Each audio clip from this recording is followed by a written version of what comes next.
साल और नाइंसाफ़ियों के ख़िलाफ़ जहाँ कोई नहीं उठाता आवाज़, वहाँ हम उठाएंगे आपकी आवाज़। आओ हम बने एक आवाज़। New castle Christian network UK. New castle Christian network में शमशान जावेद आप तमाम नाजरीन और तमाम शुरका को खुशामदीद कहता है। नाजरीन, आज का हमारा मौजू गुफ्तगू है माइक्रो फाइनेंस, माली मुश्किलात और तदाबीर। यहाँ मैं थोड़ा सा क्लियर करता जाऊँ इसका टॉपिक। सिनेरियो हमारा है माइक्रो फाइनेंस, लेकिन दरअसल ये छोटे कर्जा जात नहीं बल्कि छोटे बिजनेस हैं। ये एक सिनेरियो की जगह ले रहे हैं क्योंकि कोरोना वायरस में जो है लोगों को किसी ना किसी तरीके से फूड दस्तयाब है या हेल्प हो रही है। उसके बाद असल हालात सामने आएंगे कि वो किस तरह से सरवाइव करते हैं। उसके लिए तैयारी जो है वो की जाएगी और आज इसीलिए हमने जो है माहिरीन मदऊ किए हुए हैं, जिसमें खसूसी फिनांस के हैं और एक्सपीरियंस एक्सपर्ट हमारे साथ हैं। और छोटा सा ये भी मैं बात बताता चलूं कि गुर्बत जराइम को जन्म देती है, क्योंकि इस वक्त फिनांस जो है एक पूरी दुनिया का मामला, उसकी इकोनॉमिक जो है वो नीचे चली गई है। और इस तरह अगर आप अपने मुल्क की तरफ चले जाएं, पाकिस्तान की जो पहले ही उसकी इकोनॉमिक्स बहुत नीचे जो है वो जा पहुंची थी। और उसमें दूसरा ये है कि जब अकलियतें जहां भी होती हैं या अकलियतें हैं, तो उसके साथ बहुत सारे ऐसे इम्तियाजात होते हैं और जो एक जाहिर है कि वहाँ पे क्रिश्चियन कम्युनिटी क्या तमाम दूसरी माइनॉरिटीज भी जो हैं इसकी असरअंदाज हुई हैं। मसलन जब आप एक खौफ व हरास है, जब आप 295 की जद में है, जब आपके साथ और बड़े सारे इम्तियाजात हैं कि आप अपना कारोबार नहीं खोल सकते, उसमें बहुत मुश्किलात का सामना है।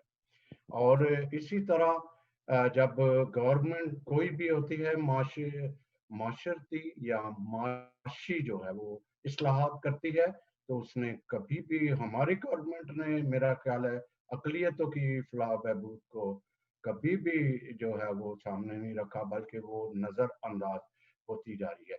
जिसमें जो है यही देखना कि हम इस वसाइल में रहते हुए हम अपनी कम्युनिटी को किस तरीके से अपलिफ्ट कर सकते हैं।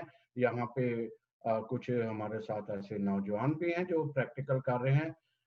इससे पहले कि मैं उनकी तरफ जाऊं, क्योंकि एक रस्मन फादर इमानुअल नज़ीर मानी जो हैं वो अपना इंट्रोडक्शन करते हुए चलाते हैं, फिर मैं आपको जो है आफ्ताब वेलफेयर फाउंडेशन की तरफ लेता चलूंगा, जो एक प्रैक्टिकल जो है वो उस फील्ड में होते हुए किस तरह काम करते हैं। जी फादर जी।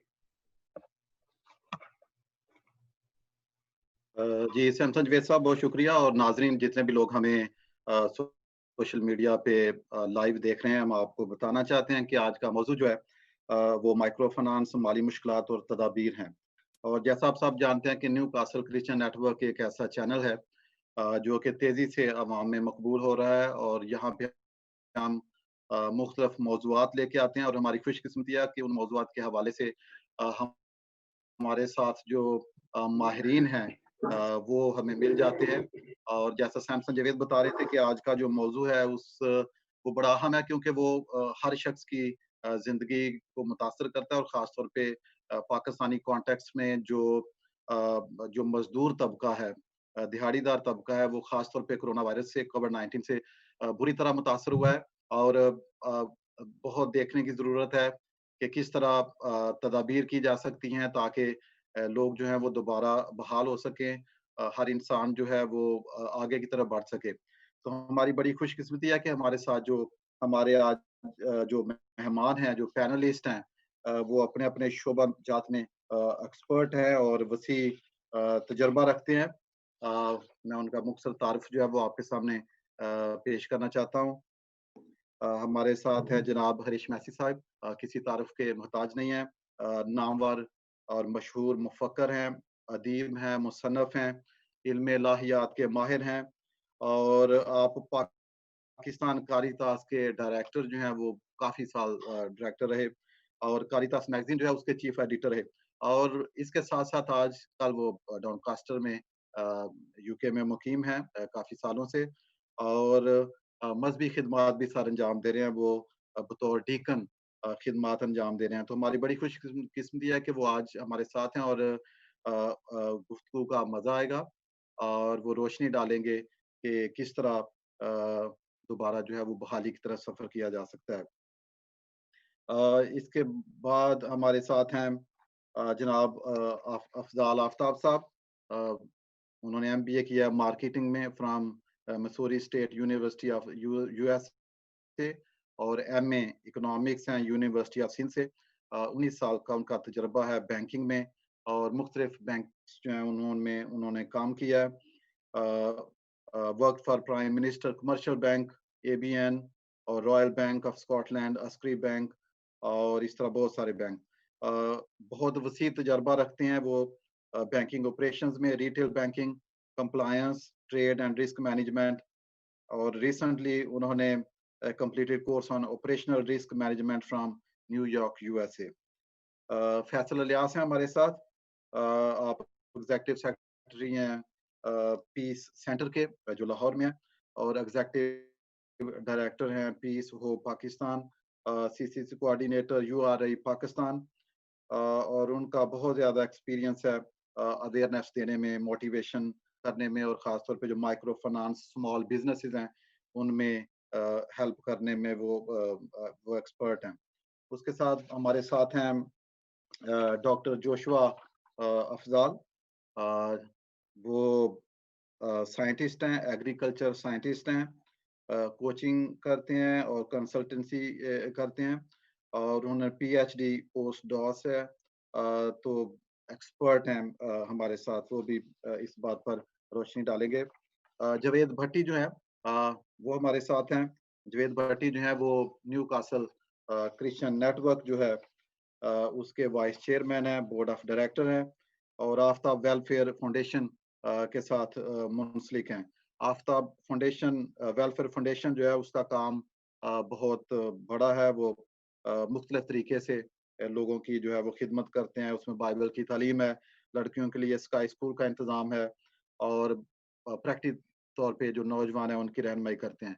तो मैं अपने सारे पैनलिस्ट को और बताता भी चलूँ, साथ सैमसन जावेद साहब हैं, वो भी किसी तारीफ के मोहताज नहीं है। वो न्यू कासल क्रिश्चियन नेटवर्क जो है उसके रूहे रवा हैं, उसको चला रहे हैं, उसके डायरेक्टर हैं और हमारी बड़ी खुशकिस्मती है और मैं सारे अपने पैनलिस्ट को आज की इस गुफ्तगू में, इस डिस्कशन में बल्कि मैं समझता हूँ कि ये वाइटल डिस्कशन है, उसमें खुश आमदीद कहता हूँ।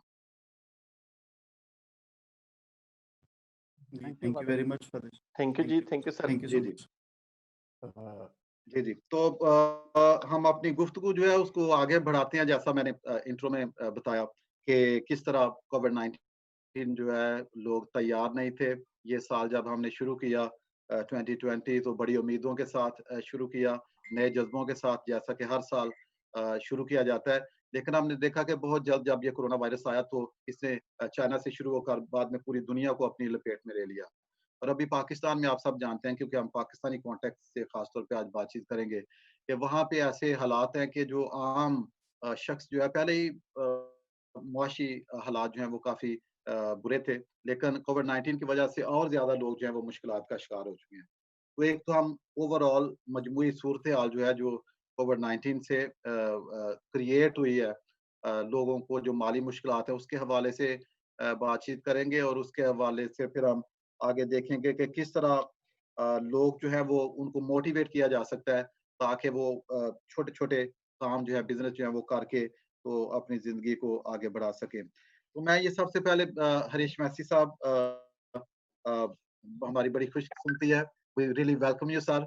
आज पहली बार आप प्रोग्राम में हमारे साथ शामिल हैं और हमें बड़ी खुशी है। आप वसीह तजर्बा रखते हैं, पाकिस्तान में आपकी बहुत सारी खिदमात हैं, well known figure, people know you और आपके काम को जो आप सरअंजाम दिया और हम भी बड़ी खुशकिस्मती है कि आप हमारे साथ हैं। तो आप किस तरह देखते हैं कि ये जो सूरत-ए-हाल है जिसमें ख़ास तौर पे एक आम शख्स जो है वो मुतासर हो रहा है और खुदा करे कि ये जो कोविड-19 है, इसके असरात जो है वो जल्द ख़त्म हो। अभी आपने देखा कि अभी मौजूदा तो लोग मैनेज कर रहे हैं, राशन तक़सीम किया जा रहा है, चर्च की सतह पे भी काम हो रहा है और मुख्तलिफ जो सियासी लोग हैं वो भी सरगर्म हैं। जो ह्यूमनिस्ट हैं, जो एक्टिविस्ट हैं वो भी काम कर रहे हैं। तो सर ये आप कैसी सूरत-ए-हाल देखते हैं कि ये आम शख्स जो है वो किस तरह ये उठ पाएगा और कौन-सी तदाबीर जो है वो इख्तियार की जाएँगी? जी सर। सर जी अपना माइक ऑन कर लें। हाँ, हरीश मैसी साहब को कहें कि माइक अपना जी अ, हरीश मैसी साहब जी माइक जी पे। ये जी देखिए जी माइक बोलिएगा। अब कैसी है आवाज? ये अब जी आवाज़ ठीक है। शुरू हुई है। अभी ठीक आवाज़ है? शुरू आ रही है आवाज़।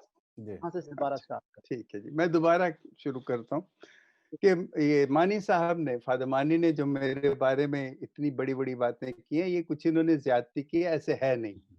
ये अ, सच है सर, ये सच है। अच्छा अच्छा चलें कोई बात नहीं, फिर सही। मैं बाद में आपसे इस पे बात करूँगा। अभी ये बात है कि जो सूरत-ए-हाल इस वक़्त है, देखें हम इंग्लैंड में हैं, यहाँ की सूरत-ए-हाल और यहाँ की हुकूमत, यहाँ के लोग हमारे लोगों से जो पाकिस्तान में हैं, उनसे हज़ारों गुना बेहतर हैं और हमारी जो आम अवाम है, मसीही अवाम जो है, उनके पास तो कुछ भी नहीं है। ये वो किस तरह इस सूरत-ए-हाल में वो जी सकते हैं। मैं तो बड़ा हैरान हुआ हूँ कि इस हालत में ये जो सारी सूरत-ए-हाल है, इसमें इतने बड़े-बड़े लोग जैसे डॉक्टर इफ़साल हैं, डॉक्टर जोशुआ हैं कि ये आए हैं और ये मशवरा देने के लिए और मैं बड़ा इंतज़ार करूँगा कि वो क्या उनके पास तरीक़ाकार है जिससे कि वो उन गरीबों की जो हमारे देखिए पॉवर्टी जो है ओवरऑल तो पाकिस्तान में बेतहाशा है। वो कहते हैं 45% है लेकिन मैं कहता हूँ कि गलत कहते हैं, वो उससे कहीं ज़्यादा है और मसीहों की उनसे कहीं ज़्यादा है। हम तो चंद मसीह ख़ानदानों को जो देखते हैं, जो खाते-पीते, पढ़े-लिखे हैं, तो हम सोचते हैं कि ये सब हम तो मिडल क्लास में भी नहीं आते और हमारी जो मसीही लोअर स्ट्राटा है जो बेचारे, जो ख़ास तौर पे गाँव में हैं, वो उनके लिए तो ज़िंदगी बहुत मुश्किल है। लेकिन जैसे अभी ये जो मुझे सैमसन साहब ने बताया, मानी साहब ने बताया कि माइक्रो फाइनेंस इन्वेस्टिंग जो है, इन्वेस्टमेंट है जो, कि ये किस तरह करेगी, मैं बड़ा बहुत सोच रहा हूँ और बड़ा मेरे दिल में एक ख़्वाहिश है कि मुझे जल्दी पता लगे कि ये लोग कैसे करेंगे और कितनी जल्दी ये लोगों तक पहुँच सकेंगे। और ये इसमें तो बहुत सारे मसाइल हैं और इतनी इसमें क्या कहना चाहिए कि लूप होल्स हैं और बाज़ दफ़ा तो मैं यहाँ तक भी जाता हूँ कि ये ऐसा काम है जिसमें कि करप्शन भी बहुत ज़्यादा है और ये सारी चीज़ें इनको ये कैसे देखेंगे, कैसे करेंगे, मुझे बड़ा इश्तियाक है और मैं इससे ज़्यादा और कुछ नहीं कहूँगा। मैं इंतज़ार करूँगा कि जो बातें आएँगी, मैं आपके साथ तो गुफ्तगू करता जाऊँगा। शुक्रिया। जी, जी। जी, जी, जी। बहुत शुक्रिया हरीश साहब। डॉक्टर जोशुआ जैसा कि हरीश वैसी साहब जो है उन्होंने बताया कि एक बहुत बड़ा चैलेंज है हर शख्स के लिए और ख़ास तौर पे जो माहिरीन हैं वो यकीनन उनकी अपनी एक राय है, वो ज़ाहिर है जो तजर्बाकार होते हैं वो बता सकते हैं कि किस तरह सजेस्ट कर सकते हैं बहुत सारी चीज़ों को। तो आप जो है एग्रीकल्चर साइंटिस्ट हैं और इसके साथ-साथ प्रोजेक्ट्स जो हैं वो बनाते हैं कंपनीज़ के लिए, फ़र्क-फ़र्क कंपनीज़ के लिए। तो मेरा ये क्वेश्चन है कि जो आम तबका है, जो पाकिस्तान में है, जो लोग जो हैं हमारे जो हैं वो इससे मुतासर हो चुके हैं ऑलरेडी और जब हम इससे निकलेंगे लेट्स से टाइम फ्रेम तो नहीं भी हम बता सकते हो कि किस तरह लेकिन जब भी ये निकलते हैं तो पता नहीं दुनिया कैसी होगी और हालात कैसे होंगे, लेकिन आप किस तरह इस सारी सूरत-हाल को देख देख सकते हैं और आप क्या रिकमेंड करते हैं कि जो आम शख्स है जो जो उससे मुतासिर होगा, बाकी तो हम छोड़ देते हैं, तो उसके लिए क्या आप जो है वो सजेस्ट करेंगे? जी, डॉक्टर साहब। जी, बहुत शुक्रिया father ji. Thank you for inviting me and having me in this conversation, and I'm also thankful to Mr. Messi साहब for his expectation and having some hopes. And my apologies, मेरा wifi बंद हो गया, इसलिए I'm on data, that's why I don't have video on. तो मैं जब इसको देखता हूँ, मैं इसको स्पेसिफिकली कहता हूँ कि post corona strategies for economic empowerment to rebuild communities. मैंने इस पे काफी सोचा, और एज यू जस्ट मेंशन्ड कि I provide consultancy and I am running a company called sustainable development global consultant. तो we usually think about global perspective, but still since we have Pakistani background है, इसलिए हम पाकिस्तान पर फोकस करते हैं। तो हमारी रिसेंटली एक मीटिंग थी, हम एक प्रोजेक्ट लिख रहे हैं और उसमें हमने 4 एरियाज पे फोकस किया। सबसे पहला ये कि कोरोना की वजह से जो सबसे ज़्यादा इफ़ेक्ट हुआ है, बिज़नेस या सोशल नीड या जो सोशल डिज़ास्टर आप कह सकते हैं, that is associated to food security. Of course ये सारे एरियाज इकोनॉमिक एम्पावरमेंट के अंडर आते हैं। अगर लॉकडाउन हुआ है, मज़दूर को दिहाड़ी नहीं मिल रही, तो एंड ऑफ द डे उसकी रोटी उससे डैमेज हो रही है। तो जब हम पहले नंबर पे इसको मैं फूड सिक्योरिटी में ऐसे काउंट करता हूँ, तो जब मैं इसको रीबिल्ड की तरफ सोचता हूँ, तो मुझे फिर भी पहले पॉइंट पे फूड सिक्योरिटी ही नजर आता है। इसमें मेरे पास एक बड़ी दलील ये है कि अगर मजदूर को एक पॉइंट पे इकोनॉमिक एम्पावरमेंट में अगर उसको दिहाड़ी नहीं मिल रही या बिजनेसेस बंद है, उनकी इनकम कम हुई है, तो वो तो एक प्रॉब्लम है। उसके बाद अगर पैसे आ भी जाएंगे तो भी then the continuity of the problem is again associated to food security. Market में सब्जी नहीं मिल रही, आपका टमाटर मंडी में नहीं जा सका, वो सारा ज़ाया हो गया, जो खरीदार जाएगा उसको टमाटर महंगा मिलेगा। फिर बाकी इन्वायरमेंटल प्रॉब्लम की वजह से ऑलरेडी क्राइसिस था, अभी टिड्डी दल की वजह से क्राइसिस है, तो साथ बहुत सारी फूड आपकी स्मगल भी होगी। तो दो तरह से, एक पैसे नहीं है, दूसरा पैसे हैं तो फूड नहीं है, और अगर है तो वो महंगी है। तो मैं ये पोस्ट डॉक्टर साहब ज़रा माफ़ कीजिएगा। मैं ये पूछना चाहता हूँ कि आप ये जो आपके टारगेट ग्रुप है, ये जनरल पॉपुलेशन है या स्पेसिफिकली क्रिश्चियन? नहीं, जनरल पॉपुलेशन। लेकिन ठीक। मैं ये सोचता हूँ कि जो भी इन स्ट्रैटेजी पे काम करके कम्युनिटी सामने आएगी, they will actually start flourishing.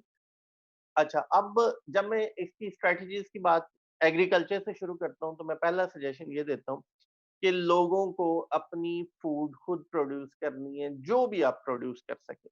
ठीक है, आप नहीं अपनी गंदम प्रोड्यूस कर सकते, आप अपना धनिया पुदीना प्रोड्यूस करें, अपना टमाटर प्रोड्यूस करें।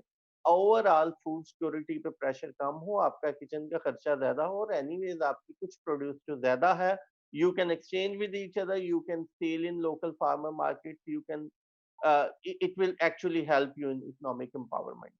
Furthermore, अगर आप में स्किल है, अगर आपका इंटरेस्ट है, अगर आप में कैपेबिलिटीज है, तो go for urban agriculture.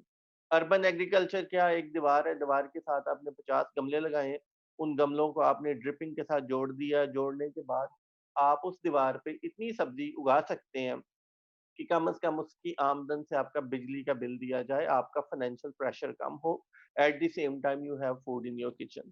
This is my first strategy for considering corona effect and considering the challenges which we face in today's world. My second suggestion is we should go for recycling. इसमें मैं specifically बात करना चाहता हूँ Pakistani Christian community की। हम में से बहुत से लोग हैं जो सफाई सुथराई की मेहनत के साथ जुड़े हैं। अगर वो उसमें कुछ साइंटिफिक बेसिक साइंटिफिक टेक्निक्स, मैं अगर कचरा उठाने वाला हूँ, मैं अगर आपके घर से कचरा इकट्ठा करता हूँ, मैं वो कचरे वाली रेडी के 4 डब्बे बनाऊंगा। एक डब्बे के अंदर मैं बायो वेस्ट डालूंगा, एक में प्लास्टिक डालूंगा, एक में पेपर डालूंगा, और जो बिक सकता वो बेचूंगा, और जो आखिर में बायो वेस्ट लेके मैं घर जाऊंगा, उसको मैं जमीन के अंदर दबा दूंगा, खाद बनाऊंगा। 3 महीने के बाद जब मैं कचरा उठाने आपके घर आऊंगा, तो मैं उसमें अपनी रेडी के ऊपर गमले रख के लाऊंगा, जिसपे फूल खिले होंगे, जिसपे धनिया निकला होगा, पुदीने की खुशबू आएगी। आप मुझसे वो गमला खरीदेंगे, मेरी इनकम इम्प्रूव होगी। सो अगेन व्हाई, बिकॉज ये वो एरियाज हैं जो पहले नेग्लेक्टेड थे, और अब अगर पोस्ट कोरोना स्ट्रेटेजी में हम देखें, तो इसमें छोटी छोटी inputs collectively they will contribute a lot in our individual income and then our collective income being community, और हमारा एक इनपुट भी होगा। थर्ड आइडिया मेरा ये है कि फ्यूचर में व्हेन यू विल सी, अभी कौन से, देखिए हम जूम कॉल पे हैं, like technology is there, technology की जरूरत ज्यादा, इस सेशन का, इस मीटिंग का पोस्टर बना, अगर हमारे पास काफी सारे लोग हों जो पोस्टर्स बनाएं, जो लोगो बनाएं, जो इस तरह के सॉफ्टवेयर बनाएं, वो अपनी स्किल्स को यूज करें ऑनलाइन सर्विसेज के लिए, तो that will be huge contribution. और लिस्ट कैन गो लॉन्ग, लेकिन मैं अपना आखिरी पॉइंट ये देना चाहूंगा कि we should also go post corona economic empowerment strategy, जो कम खर्च के साथ आप अपनी इनकम को इम्प्रूव कर सकते हैं। उसके अंदर एक पॉइंट ये है कि आप वो बिजनेसेस करें जो जो इस वक्त मार्केट में एग्जिस्टिंग गैप्स हैं।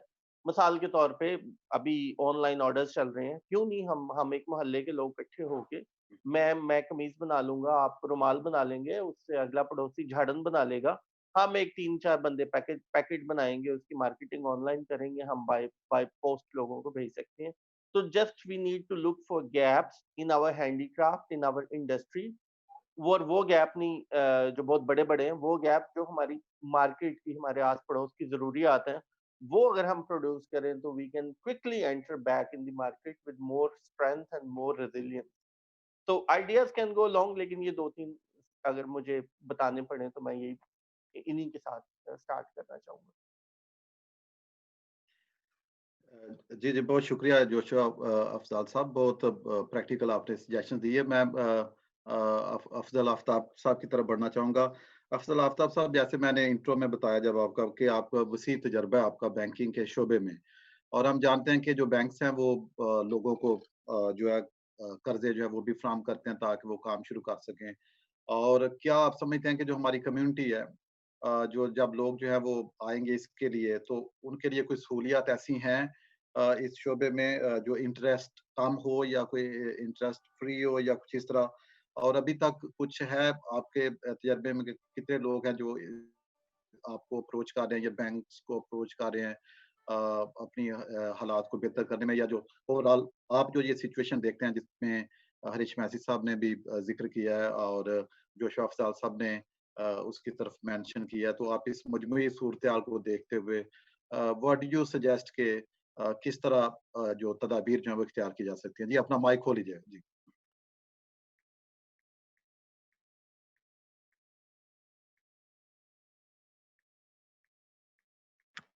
जी, आवाज़ आ रही है फर्जी मेरी? जी, जी, जी, जी, अभी आ जी। रही है। जी, जी। अच्छा जी, सबसे पहले तो I am very much thankful to Newcastle Christian network online for having me in this meeting.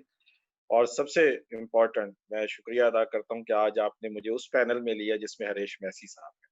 मैं हमेशा यूथ के दौर में उनके लेक्चर सुनता आया हूँ और आज मुझे ये शर्फ हासिल हो रहा है कि मैं उनके साथ ये पैनल शेयर कर रहा हूँ। Very much thankful to you and thank you very much Harish Massey साहब फॉर चल झूठा। Thank you very much. So nice of you. Being a banker, देखें बेसिकली जो जोशुआ साहब ने बताई वो स्ट्रेटेजीज।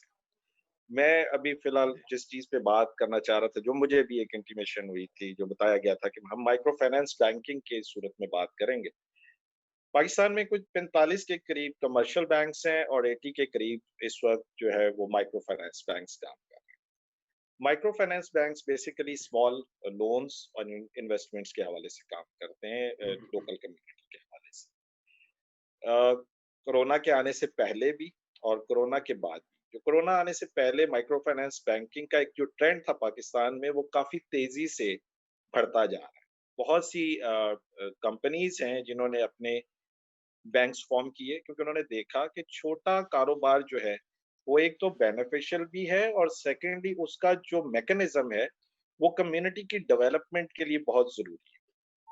पाकिस्तान में तकरीबन 75 टू 80% लोग वो हैं जो छोटे कारोबार से ताल्लुक रखते हैं, बड़ी इंडस्ट्रीज से ताल्लुक नहीं रखते, जो हाउस में काम करते हैं, कॉटेज इंडस्ट्री में काम करते हैं, लेबर्स हैं। या और दूसरी बात यह है कि उन सब लोगों में जो हमारा शेयर है, जो क्रिश्चियन कम्युनिटी का शेयर है, we are 2% of the local community. तो लोकल कम्युनिटी में जो 2% लोग भी हैं, उनमें से भी 0.25% जो कह लें आपके वो लोग हैं जो शायद कुछ बेहतर सूरत हाल में, बाकी लोग वो हैं जो कम्युनिटी बहुत ही हमारी जो दबी हुई कम्युनिटी।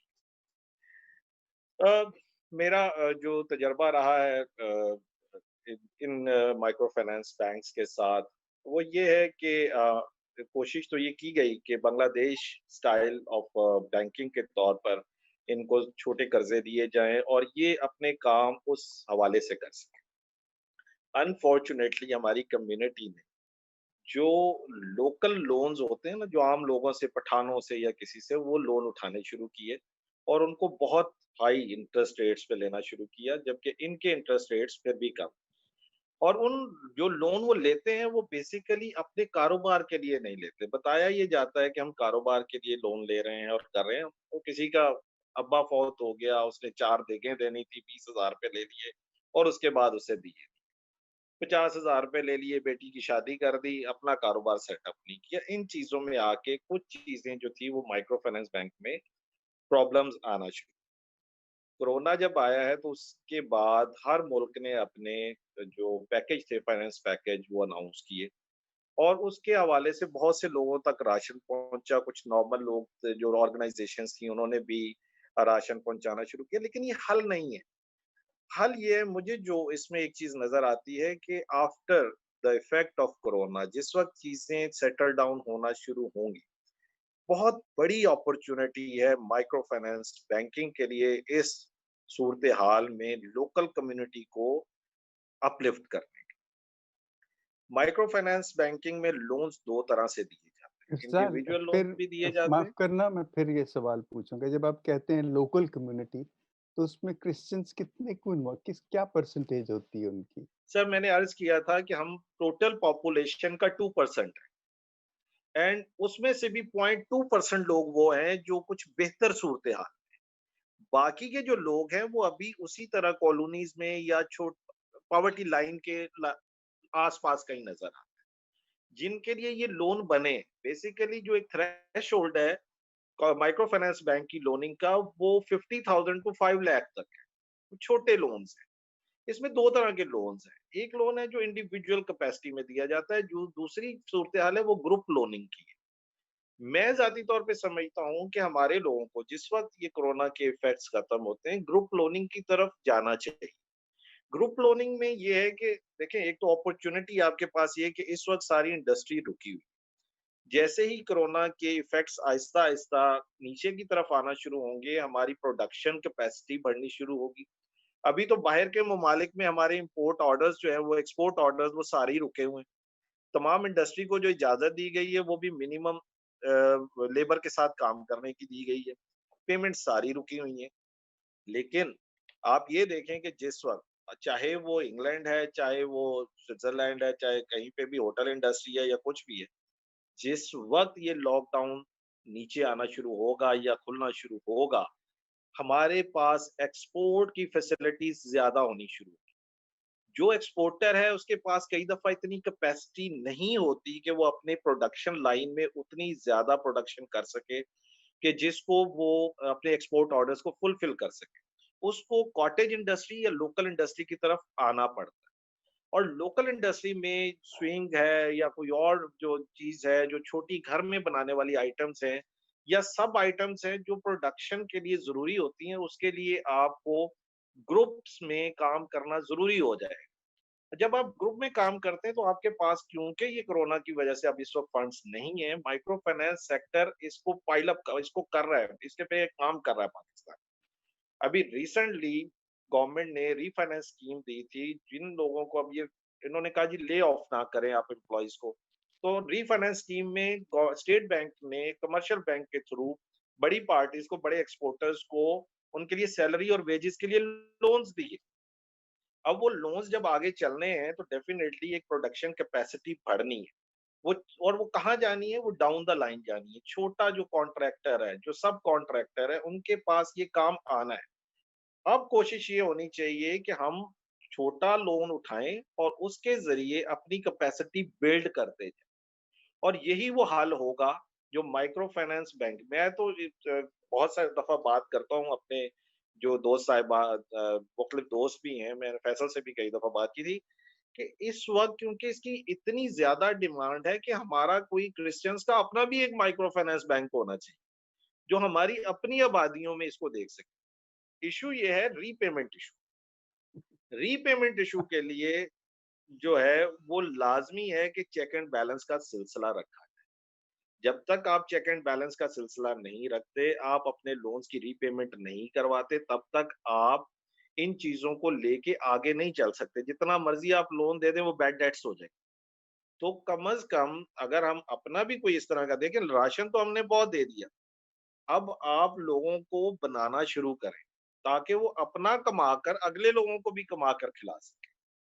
तो ये अपॉर्चुनिटीज मैं देख रहा हूँ माइक्रो फाइनेंस बैंक की आगे सूरत हाल में, और खुदा करे कि बैंकिंग सेक्टर भी बहुत ज्यादा एक्टिव हुआ है इस सिलसिले में, क्योंकि जो अपॉर्चुनिटी मेरे पास ट्रेड के लोग आते हैं, मैं क्योंकि ट्रेड को खुद भी लुक आफ्टर करता हूँ, एक्सपोर्टर्स अभी तक रुके हुए हैं क्योंकि उनके ऑर्डर्स यूरोप से और दूसरी जगहों से रुके हुए हैं, और वो हमेशा मुझसे यही बात करते हैं कि अब हम जैसे ही ये ऑर्डर्स ओपन होने हैं, तो हमारे लिए एक मसला ये है कि हम अपनी प्रोडक्शन कैपेसिटी कहाँ से लाएंगे, क्योंकि हमारी तो एक लिमिटेड मशीन है। एक आप लगा लें कि एक गारमेंट फैक्ट्री है, अगर उसकी डेली की प्रोडक्शन 250 पीसीज है और उसको एक ऑर्डर 1000 पीस पर डे का मिल जाता है, तो वो कहाँ भेजेगा? वो डेफिनेटली सब कॉन्ट्रैक्टर को सबलेट करेगा, और यही वो वक्त है कि जब माइक्रो फाइनेंस बैंक्स जो हैं वो छोटे कर्जे दे के नए यूनिट्स जो हैं, छोटे यूनिट्स जो हैं को फॉर्मेशन में करें।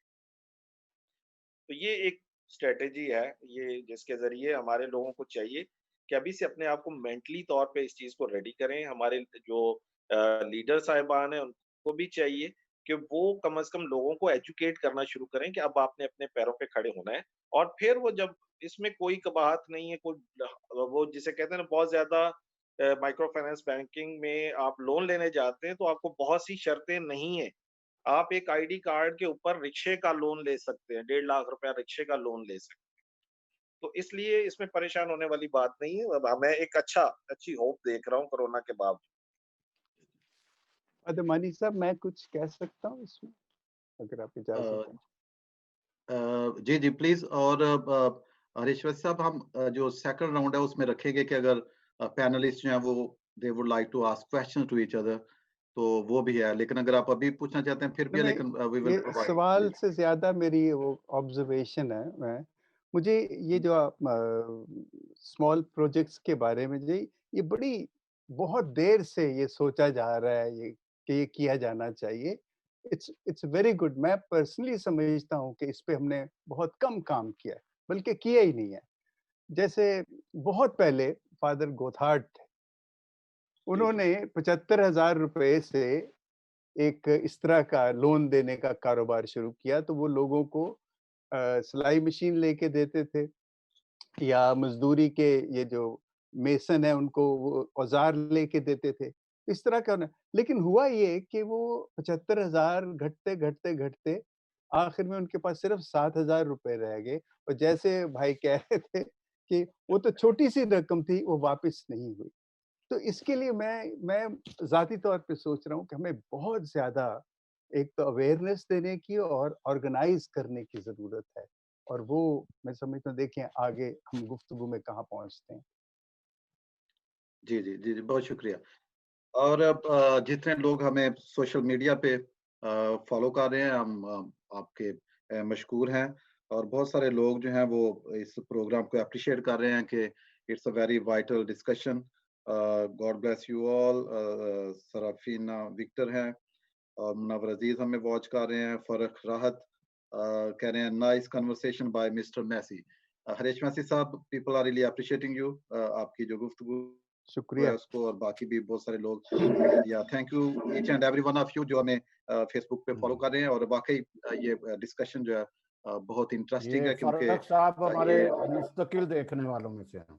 ये फर्रख जी साहब जी जी हमारे मुस्तकिल देखने वालों में से हैं। माशाल्लाह। जी जी जी जी जी। तो हम अब सारे नाजरीन के जो हमें देखते हैं, अप्रिशिएट करते हैं और सजेशन देखते हैं। और मैं चाहूंगा कि अगर if you have any questions, जो लोग हमें देख रहे हैं, तो पैनलिस्ट जो हैं वो उन सवालों के जवाब भी दे सकते हैं। So you are most welcome to ask questions. तो मैं then I can read from there and I can ask the panelist. Faisal Ilyas, जैसा आपके बारे में और आपका एक्सपीरियंस भी, आप पहले भी हमारे साथ आ चुके हैं, और हमने देखा कि आपका जो काम है वो बहुत ज़्यादा इंस्पिरेशन है, मोटिवेशनल गुफ्तगू और लोगों को मोटिवेट करना। और ख़ास तौर पे जो प्रोजेक्ट्स के लिए अवेयरनेस है और माइक्रो फाइनेंसिंग के लिए और स्मॉल बिज़नेसेस के लिए लोगों को कायल करना। तो आप किस तरह देखते हैं कि ये कितना बड़ा चैलेंज है अभी अभी से जैसे अफ़ज़ल आफ्ताब भी कह रहे थे कि अभी से हमने देखना शुरू करना है और ये कितना बड़ा चैलेंज है अभी? और आपका क्या एक्सपीरियंस है कि is it easy to motivate people ऐसी सूरत-ए-हाल में? और आपका ज़ाती तजुर्बा क्या है और आप किस तरह इस सारी सूरत-ए-हाल को देखते हैं? जी, फैसल। जी, thank you very much. First of all, thank you very much, Samson Javed साहब, Father Emmanuel Nazir Mani साहब एंड हरीश मैसी साहब, जो कि बहुत सारे लोगों के लिए एक बहुत बड़ी इंस्पिरेशनल पर्सनालिटी हैं। और आफ्ताब अफ़ज़ल आफ्ताब साहब, थैंक यू वेरी मच, आपने हमें जॉइन किया। जोशुआ अफ़ज़ल, जावेद भट्टी साहब एंड अदर पैनलिस्ट जो अभी हमें देख रहे हैं, thank you very much for joining us. यहाँ पे जब हमने इस प्रोग्राम के हवाले से जो प्री डिस्कशन थी सैमसन जावेद साहब के साथ, वो यही थी कि नो डाउट पाकिस्तान के अंदर ओवरऑल अगर नेशनल लेवल पे देखा जाए तो we are not a developed country. और उसकी एक सबसे बड़ी वजह ये भी है कि हमारी जो ज़्यादातर पॉपुलेशन है, they are not like wealthy people, और उनके पास बहुत सारा पैसा नहीं है। या हमारी जो पॉपुलेशन है 22 करोड़ आवाम का जो मुल्क है, उसके अंदर ज़्यादातर लोग like they are they are not wealthy people. अब जब हम बात इसको करते हैं पाकिस्तान के उस हवाले से, तो हम ये भी देखते हैं कि जैसे न्यू कैसल क्रिश्चियन नेटवर्क है, तो हम यहाँ पे क्रिश्चियन कम्युनिटी की भी बात कर रहे हैं कि पाकिस्तान के अंदर 2% क्रिश्चियन कम्युनिटी है, जो कि तकरीबन 4 मिलियन बनते हैं लोग। और उस हवाले से अगर हम देखें तो हमारी जो क्रिश्चियन कम्युनिटी है, वो किन-किन जॉब्स में या किन-किन बिज़नेसेस में इन्वॉल्व है। तो उसकी मैंने कोई 8 से 10 कैटेगरीज़ बनाई थी, जिनके अंदर लोग काम करते हैं। जैसे जॉब है, करियर है, या प्रोफ़ेशन है, जिसमें जॉब पॉइंट ऑफ व्यू से मैं बात कर रहा हूँ। सेकंड सेल्फ एम्प्लॉयमेंट है। थर्ड कैपिटल गेन्स हैं फ्रॉम सेलिंग एंड एसेट्स जो होते हैं लोगों के। उसके बाद चौथी category passive income from rentals, जिनके पास अच्छी खासी बिल्डिंग्स हैं, मॉल्स हैं, वो रेंट से अच्छी खासी अमाउंट अर्न करते हैं। उसके बाद है जी इंटरेस्ट इनकम, और वो भी हम देखते हैं कि बहुत सारी बैंक्स के अंदर अमाउंट डिपॉजिट करवा देते हैं, जिससे इंटरेस्ट अमाउंट आती रहती है। उसके बाद 6th नंबर पे है इंटेलेक्चुअल एंड रॉयल्टी, से अच्छी खासी अमाउंट लोग अर्न करते हैं। And the 7th one is divided income, जिसको हम कंपनीज कह सकते हैं, और इस तरह के जो बिजनेसेस हैं उस हवाले से जो अर्निंग है। 8th है बिजनेस इनकम, जो कि एक बड़े लेवल पे लाइक शुगर इंडस्ट्री है, और इसी तरह लेदर इंडस्ट्री है, उसकी हम बात करते हैं। और फिर हम डेली वेजेस की भी बात करते हैं, और इस तरह की छोटी और जो चीज़ें हैं जहाँ से लोग पैसा कमाते हैं या अपनी फाइनेंशियल स्टेबिलिटी को सस्टेन करते हैं। अब यहाँ पे ये जो 8-10 मैंने कैटेगरीज बताई हैं, अगर हम सिर्फ क्रिश्चियन कम्युनिटी की बात करें तो वो देखें कि हमारी क्रिश्चियन कम्युनिटी इन 8-10 कैटेगरीज में कहाँ फॉल करती है। उसके हिसाब से हम देखेंगे कि उनकी फाइनेंशियल स्टेबिलिटी कितनी है। तो अगर हम देखें तो unfortunately there are very few examples जो बहुत अच्छी जगह पे काम कर रहे हैं। जैसे उनको हम काउंट कर सकते हैं कि जो अच्छी पोस्ट पे काम कर रहे हैं, जिनके बिजनेसेस हैं, लाइक पाकिस्तान के अंदर स्ट्रेट अवे अगर आप कहें कि कोई क्रिश्चियन फैमिली होटलिंग का बिजनेस कर सकती है, तो इट्स इम्पॉसिबल, वो नहीं हम कर सकते। इसी तरह और बहुत सारी ऐसी इंडस्ट्रीज हैं जिनमें अगर कोई क्रिश्चियन काम करना चाहे तो उसके लिए बहुत मुश्किल है। तो हम फिर देखें कि हमारी जो मेजॉरिटी क्रिश्चियन कम्युनिटी है, वो किस किस किस ज़राए से, किन ज़राए से वो पैसे कमाते हैं या अपनी अपनी अपने घर का सिलसिला चलाते हैं। तो जब हम देखते हैं थॉरली, मेरे एक दोस्त एफसी कॉलेज में पढ़ते थे, उन्होंने वहाँ से इकोनॉमिक्स में एमफिल किया और उनको एक टास्क दिया गया कि वो socio economic point of view से कुछ रिसर्च करें और एक हमारे साथ शेयर करें कॉलेज और यूनिवर्सिटी के साथ। तो उन्होंने लाहौर को टारगेट किया और लाहौर के अंदर उन्होंने देखा कि अच्छी खासी तादाद है क्रिश्चियंस की, और उन्होंने रिसर्च की, सर्वे किया और उन्होंने बहुत सारी ऐसी चीज़ें फाइंड आउट की और उसमें देखा कि बेसिकली हमारी जो क्रिश्चियन कम्युनिटी है वो एजुकेशन ना लेते हुए बहुत छोटी-छोटी जॉब्स के लिए वो रह जाते हैं, करना उन जॉब्स करने के लिए मजबूर, जिसकी वजह से they have to go for for minor jobs you can say. बहुत सारे लोग ये समझते हैं कि हमारे लिए शायद यही जॉब है, because they really don't want to work hard और एजुकेशन ना लेना और ये सारी चीज़ें। अब मेरा बड़ा क्लोज़ एक्सपीरियंस रहा कश फाउंडेशन के साथ। और कश्यप फाउंडेशन आप सब जानते होंगे, ये माइक्रो फाइनेंसिंग के हवाले से छोटे लोन्स देती है, लाइक 50,000 टू 1 लाख। और उस हवाले से 2009 की बात है, हम इस पे काम कर रहे थे। कश फाउंडेशन ने मैं एक वॉलंटियरली एक चानन नाम की एक ऑर्गेनाइजेशन है जो थिएटर परफॉर्मेंसेस करती है। तो हमारा उनके साथ एक कॉन्टेक्ट हुआ, एक प्रोजेक्ट उन्होंने दिया कि आपने पूरे पंजाब के अंदर डिफरेंट एरियाज़ में जाना है और लोगों को बताना है कि जो कश फाउंडेशन है वो अभी मौजूद है और उन्होंने जितने लोन्स जितने लोगों को दिए हैं उन्होंने रिटर्न भी करना है। तो हमने एक एक कॉन्सेप्ट बनाया और लोगों को अवेयरनेस दी कि अगर हमने लोन लिया है तो हमने उसको किस तरह से रिटर्न भी करना है। अब जब हम कम्युनिटी के अंदर गए, कम्युनिटी के साथ बात की और लोगों से पता चला, लिटरली बहुत सारे लोग ऐसे थे जो लोन लेके वापस ना देने की अ, सोच रखते थे। और फिर हमें पता चला कि ये माइंडसेट जो है ये थोड़े लोगों का नहीं है, ये बहुत सारे लोगों का है। जिसकी वजह से शायद हम उस लोन को लेने की जो एक सोच थी कश फाउंडेशन की, अब जैसे अखुवत फाउंडेशन है वो भी ग्रुप में लोन्स देती है। इसी तरह कश फाउंडेशन जो इंडिविजुअल फैमिली को, मियाँ-बीवी को लोन देती है। तो हम देखते हैं कि लोन जब कोई फैमिली लेने के लिए जाती है, तो उसका उसका पॉइंट ऑफ व्यू क्या होता है कि उस अमाउंट को लेना, और जैसे अफ़ज़ल साहब कह रहे थे कि अपनी जो अर्जेंट नीड है उसको पूरा किया एंड दैट्स इट, उसके बाद फिर बाद में लोन रिटर्न करना भी उनके लिए मुश्किल हो रहा है। तो मेरे ख्याल में यहाँ हम इस प्लेटफ़ॉर्म से ये मैसेज दें कि अगर बैंक्स काम कर रहे हैं, अगर कुछ ऑर्गनाइज़ेशंस काम कर रही हैं, कश फाउंडेशन है या ख़ुद फाउंडेशन है या कुछ और नेशनल लेवल पे जो काम कर रही हैं या बैंक्स लोन देते हैं, तो काइंडली वो कम्युनिटीज़ या वो फैमिलीज़ जो वाक़ई में अपनी माली मुश्किलात को हल करना चाहती हैं, वो काइंडली लोन को इस सोच से लें कि उसको बिज़नेस डेवलप करें, ताकि उसी बिज़नेस से वो अपनी जो इंस्टॉलमेंट्स हैं, उनको पे करें। ताकि आपकी जो माली मुश्किलात हैं, वो डे बाय डे कम हो, ना कि वो बढ़ें। तो इस हवाले से एक काफ़ी क्लोज़ हमारा एक्सपीरियंस रहा।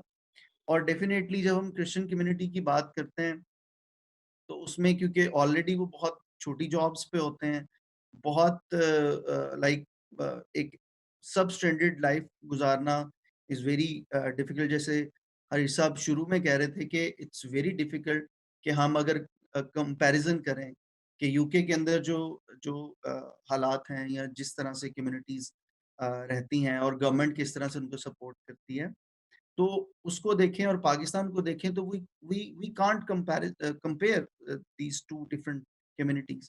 अब यहाँ पे हम ये भी बात करें कि जैसे कोरोना वायरस की हम बात करते हैं, तो पाकिस्तान में तो ऑलरेडी सिचुएशन काफ़ी ख़राब थी अ, इकोनॉमी को लेके या अनएम्प्लॉयमेंट को लेके। तो कोरोना वायरस से बहुत ज़्यादा अनएम्प्लॉयमेंट हुई, डेली वेजेस जो हैं वो रोड्स पे आ गए, जिसकी वज़ह से हमारे लॉकडाउन भी उस तरह से सक्सेसफुल नहीं रहे। पाकिस्तान के अंदर जो रिलीफ देने की बात की गई 12,000 पर फैमिली को, वो भी उस तरह से सक्सेसफुल नहीं रहा। जो ग्रोसरी आइटम्स दिए गए वो भी पूरी पूरी तरह से, मसला ये है कि अगर आपका आपका रिसोर्स है 10 लोगों को फीड करने का और आपके पास 100 लोग आ जाते हैं, तो हाउ यू कैन मैनेज? तो पाकिस्तान की सिचुएशन अभी इस तरह से है, जनरली भी देखें और क्रिश्चियन कम्युनिटी को भी देखें, तो we have to fight a lot और इसके लिए बहुत सारी नई स्ट्रेटजीज हैं। तो we have experts, let's see हम किसी किस सॉल्यूशन की तरफ पहुंचते हैं। Thank you. जी, जी फैसल बहुत शुक्रिया। और बहुत सारे लोग जो हमें अभी वॉच कर रहे हैं, नए लोग हैं जिन्होंने हमें ज्वाइन किया, हम आपको बताना चाहते हैं कि न्यू कासल क्रिश्चियन नेटवर्क की जानब से ये आज एक अहम मौजू पर डिस्कशन हो रही है। जो मौजू है वो है माइक्रो फाइनेंस, माली मुश्किलात और तदाबीर। और हमारे साथ जो पैनलिस्ट हैं वो माहिरीन हैं इन शोबाजात में, जिनका तजुर्बा है प्रैक्टिकल लाइफ में, और वो अपने जो तजुर्बात हैं उनकी बिना पर रोशनी जो है उन पे डाल रहे हैं। तो welcome to all and thank you all those who are watching us. Shazia Naveed ने कहा कि very useful conversation today, but how to apply these ideas awareness is first step. तो फैसल जो आप काम करते हैं अवेयरनेस का, तो वो कह रहे हैं कि ये बड़ा अहम काम है कि अवेयरनेस का, और इसको किस तरह आप खास तौर पे जो आप अवेयर करते हैं लोगों को, तो किस तरह आप करते हैं? क्या ये इजी काम है या मुश्किल काम है? ये एक उन्होंने पूछा है। और फिर उन्होंने कहा कि कुछ बादियानत लोग कर्ज लेकर वापस नहीं करते, तो इससे वो दूसरों के रास्ते भी बंद कर देते हैं। तो ये तो अफजल आफ्ताब साहब के शोबाजात में आ जाएगा। तो ये there are two two questions. तो फैसल ये एक तो जो उन्होंने कहा कि awareness is a basic, very basic, लोगों को आगाही देना, क्योंकि पता ही नहीं होगा तो फिर आगे कैसे बढ़ा जाएगा। You want to comment on that? Yes, exactly, awareness is really very important element कि किसी भी चीज़ को, जैसे मैं इसकी एक एग्जांपल देता हूँ कि पाकिस्तान की गवर्नमेंट जिस तरह से corona virus, no doubt, like last year November से ये स्टार्ट हो गया हुआ था। दिसंबर में ये चाइना में बहुत ज़्यादा इसकी स्प्रेड हो गया वायरस। तो हम जैसे कि कोई भी आफत आ रही है या कोई भी प्रॉब्लम आ रही है, तो हम उसकी कुछ प्रिपरेशंस में जाना होता है। तो लाइक हम 14th मार्च को ऐलान करते हैं कि now we are in lockdown situation. तो उससे पहले जो 2 ढाई माह थे, हम कहाँ थे? ये बात मैं कर रहा हूँ प्लानिंग की। अवेयरनेस तो no doubt it's very important, लेकिन उसके लिए आप पहले अवेयरनेस देते हैं, फिर लोग प्लान करते हैं एंड देन वो उस एक्शन की तरफ आते हैं। तो डेफिनेटली वो फैमिलीज़ जो चाहती हैं कि वो अपनी फाइनेंशियल स्टेबिलिटी की तरफ जाएँ, they should search some experts कि वो वहाँ पे जाएँ और उनके साथ बातचीत करें, अपने फाइनेंशियल इश्यूज़ को शेयर करें। और पाकिस्तान में एक अहम मसला है, काउंसलिंग और साइकोलॉजिस्ट को कंसल्ट ना करना। अब नो डाउट ये फाइनेंसेस हमारे एक फ़र्क चीज़ है, लेकिन फाइनेंसेस की वजह से आपकी फ्रस्ट्रेशन रेट कितना बढ़ जाता है, आपकी स्ट्रीट क्राइम कितने बढ़ जाते हैं, आपकी जो सोशल इलनेस है वो कितनी ज़्यादा बढ़ जाती है। तो बेसिकली आपके फाइनेंशियल डिस्टर्बेंस बहुत सारे और जराइम को जन्म देती है।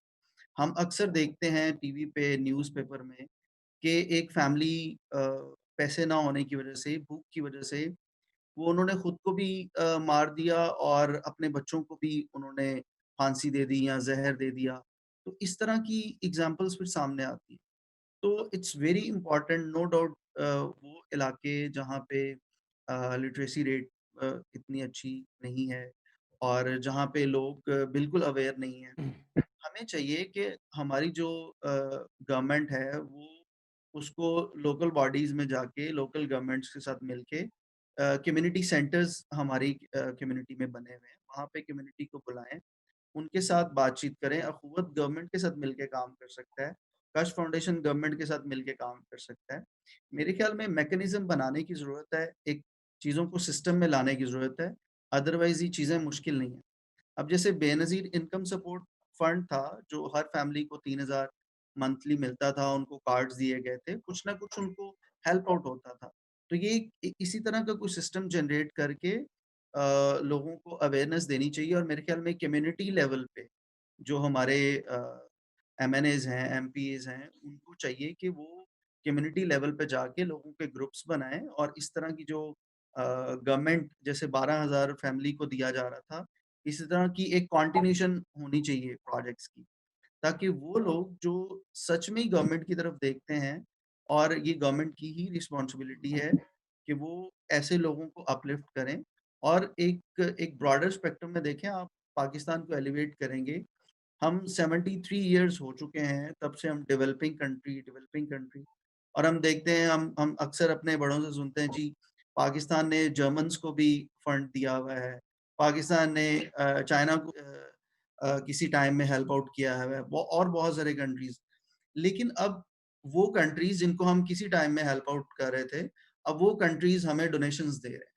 तो हमने क्यों ऐसी स्ट्रेटजीज नहीं ली, ऐसे प्लान्स किए कि हम अपनी डेवलपमेंट की तरफ जाते, हम अपनी स्टेबिलिटी की तरफ जाते। तो मेरे ख्याल में अवेयरनेस के लिए गवर्नमेंट को भी थोड़ा सोचना चाहिए, और प्लस जो फैमिलीज जो चाहती हैं अपनी फाइनेंशियल स्टेबिलिटी, वो अपने इलाके के अंदर कुछ इस तरह से अवेयरनेस के सेशन, और नो डाउट अगर आप हमारे जो व्यूअर्स हैं वो अगर अवेयरनेस के हवाले से बात करना चाह रहे हैं, दे कैन कांटेक्ट सैमसन साहब, they can contact me, contact father Emmanuel, तो हम उनके लिए कोई भी उनके इलाके में सेशन प्लान कर सकते हैं। जी थैंक यू। जी जी फैसल, थैंक यू। और अभी मैं बढ़ना चाहूंगा जवेद भट्टी की तरफ। जवेद भट्टी और सैमसन जवेद साहब, आप दोनों जो हैं वो आफ्ताब वेलफेयर फाउंडेशन के साथ मुंसलिक हैं। तो मैं चाहूंगा कि एक तो ये बताएं कि ये आफ्ताब वेलफेयर फाउंडेशन क्या है, जवेद साहब खासतौर पे आप, और ये किस तरह काम करती है, और ऐसी सूरत हाल में जब लोग जो है वो मुश्किलात का शिकार हैं, और ख़ासतौर पे जैसे फैसल भी बता रहे थे कि जो बेसिकली जो लोग हैं जो ख़ासतौर पे जो डेली वेजेस पे हैं, उनके लिए कितनी मुश्किलात हैं। तो इसमें कहीं-कहीं हम देख सकते हैं कि जो मुआशरा है उसका किरदार क्या होगा, जैसे कि कहा कि जो पॉलिटिकल लोग हैं वो किस तरह अपना किरदार अदा करते हैं, और चर्च का जो है वो क्या रोल होगा ऐसी सूरत-हाल में रिहैबिलिटेशन में, लोगों को दोबारा बहाल करने में। जी जवेद भट्टी साहब। शुक्रिया फादर जी। एक तो मैं बताऊंगा कि जो हमारा क्रिश्चियन नेटवर्क का काम है वो ऐसे इश्यूज को लेता है जो नीड है।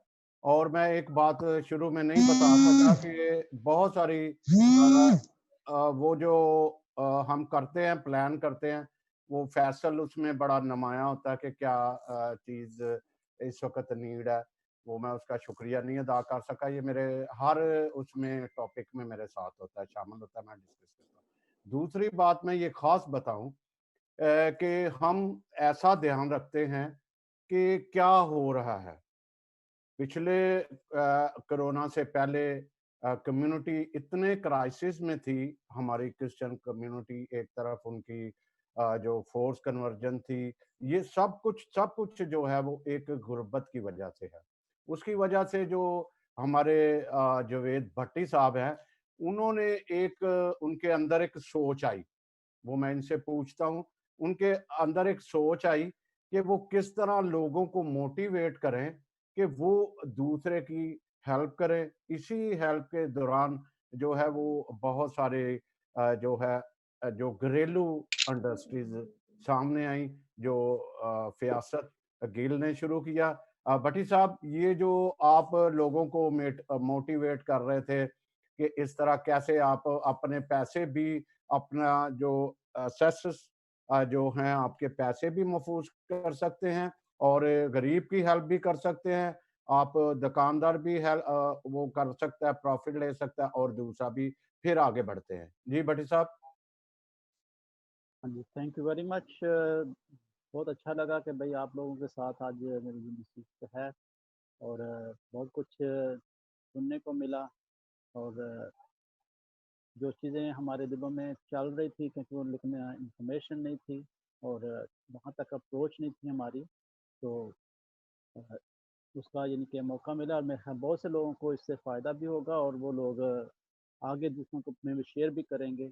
तो हम आप एक तो मैं आप सबका बहुत यानी कि मशहूर हूँ कि आप लोगों ने शॉर्ट नोटिस में यानी कि ज्वाइन किया, और आपने जो अच्छे अच्छे मशवरे हैं वो हमको दिए। और ये कि हर एक जो भी एक बिलीवर है और खुदा से डरता है, उसके ज़हन में एक बात होती है कि अगर उसके पास कुछ है तो वो दूसरे के साथ शेयर करे। अगर और कुछ नहीं शेयर कर सकता, कम से कम वो एडवाइस या इंफॉर्मेशन तो शेयर कर सकता है। तो इस तरह हम लोग भी मुश्किल में जैसे ज़िंदगी गुजर रही थी, तो सोचते थे कि हम क्या करें।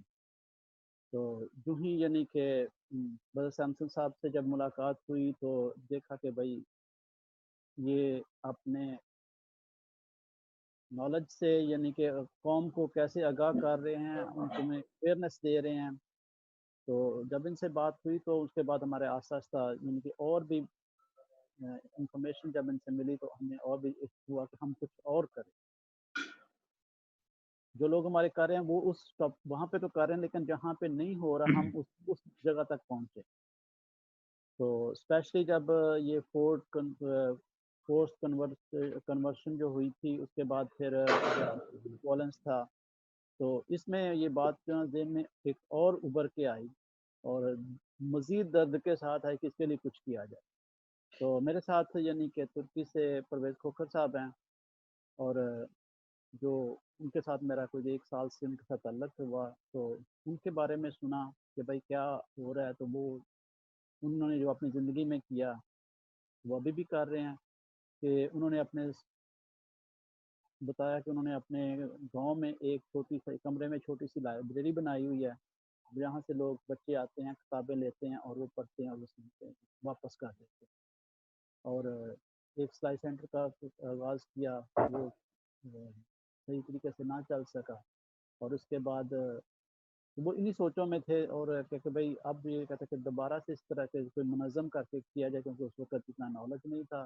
तो हम लोगों को कुछ ऐसे लोग भी मिल गए जो इसको यानी कामयाब ना हो सके।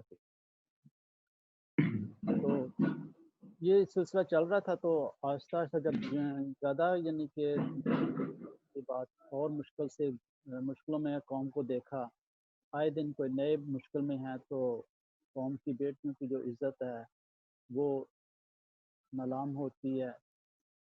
लोगों को मुश्किलों में पड़ना पड़ता है, तकलीफ़ें उठानी पड़ती हैं बच्चों को। तो इस सिलसिले में करते-करते हमें दुआ भी कर रहे थे, और खुदा ने ऐसे भी लोगों से मिला दिया, जो हमें इसमें और आगे लेके चल सके। तो इन्हीं दिनों में फिर हमने आफ्ताब वेलफेयर फाउंडेशन का सोचा और इसको अमली जामा पहनाया, और सीकम में हमें टेलर मास्टर मिले, एक सिस्टर मिली जो ये कहती थी कि वो बच्चों को सिखाएँगी, तो उन्होंने इसको सिखाने का अपने ज़िम्मा ले लिया, और उससे हम इस काम को करने में कामिल हुए।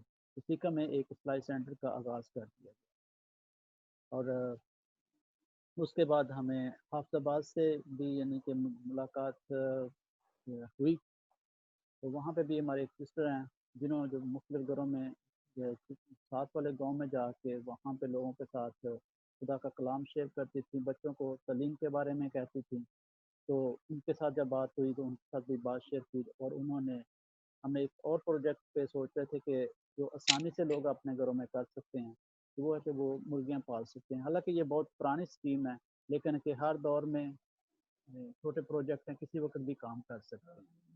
तो अब वहाँ पे भी हमें ये इन्फॉर्मेशन मिली है कि भई कुछ लोग एग्री हो गए जो चीज़ें तैयार कर रहे हैं, ताकि जल्द ही उनको हम लोग मुर्गियाँ लेके देंगे, और वो उनको करेंगे, ताकि लोगों में मेन हमारा काम यही है कि लोगों में अवेयरनेस पैदा करना, ताकि वो अपने पाँव पे खड़े हों, उनके अपने पास अवेयरनेस हो, और उनकी सोच बदलने, क्योंकि कौम उस वक़्त तक नहीं बदलेगी जब तक उसकी सोच नहीं बदलेगी। तो हमारा भी यही सोच है कि हम लोग अ, अपने सोच दूसरों में मुंतकिल करें, ताकि उनकी सोच बदले और वो आगे ये सोच बदलाते जाएँ, और इस तरह से खुदा के जो लोग हैं, वो आगे बढ़ते जाएँ। जब तक अगर आप फ़िनांस के तौर पे, आप माशी तौर पे अच्छे होंगे, तो आपकी ज़िंदगी में सुकून होगा, दूसरों के साथ आपका अखलाक भी अच्छा होगा।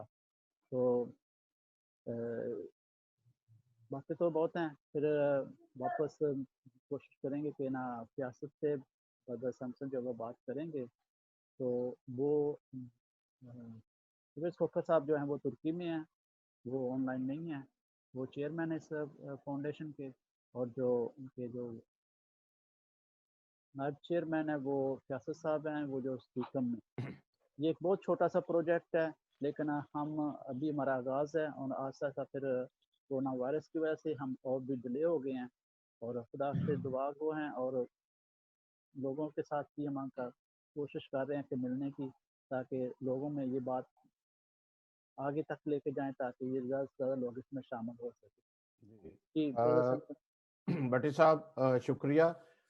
नाजरीन, हमारे यहाँ जो है वो 3 तबके तो आम कहा जाता है कि 3 तबके हैं। एक जो है अपर लेवल, लोअर और उससे लोअर। लेकिन अगर हम क्रिश्चियन में चले जाएं तो अपर जो है वो 10% हम कह सकते हैं, वो मिडिल क्लास है, लोअर है, उससे लोअर है।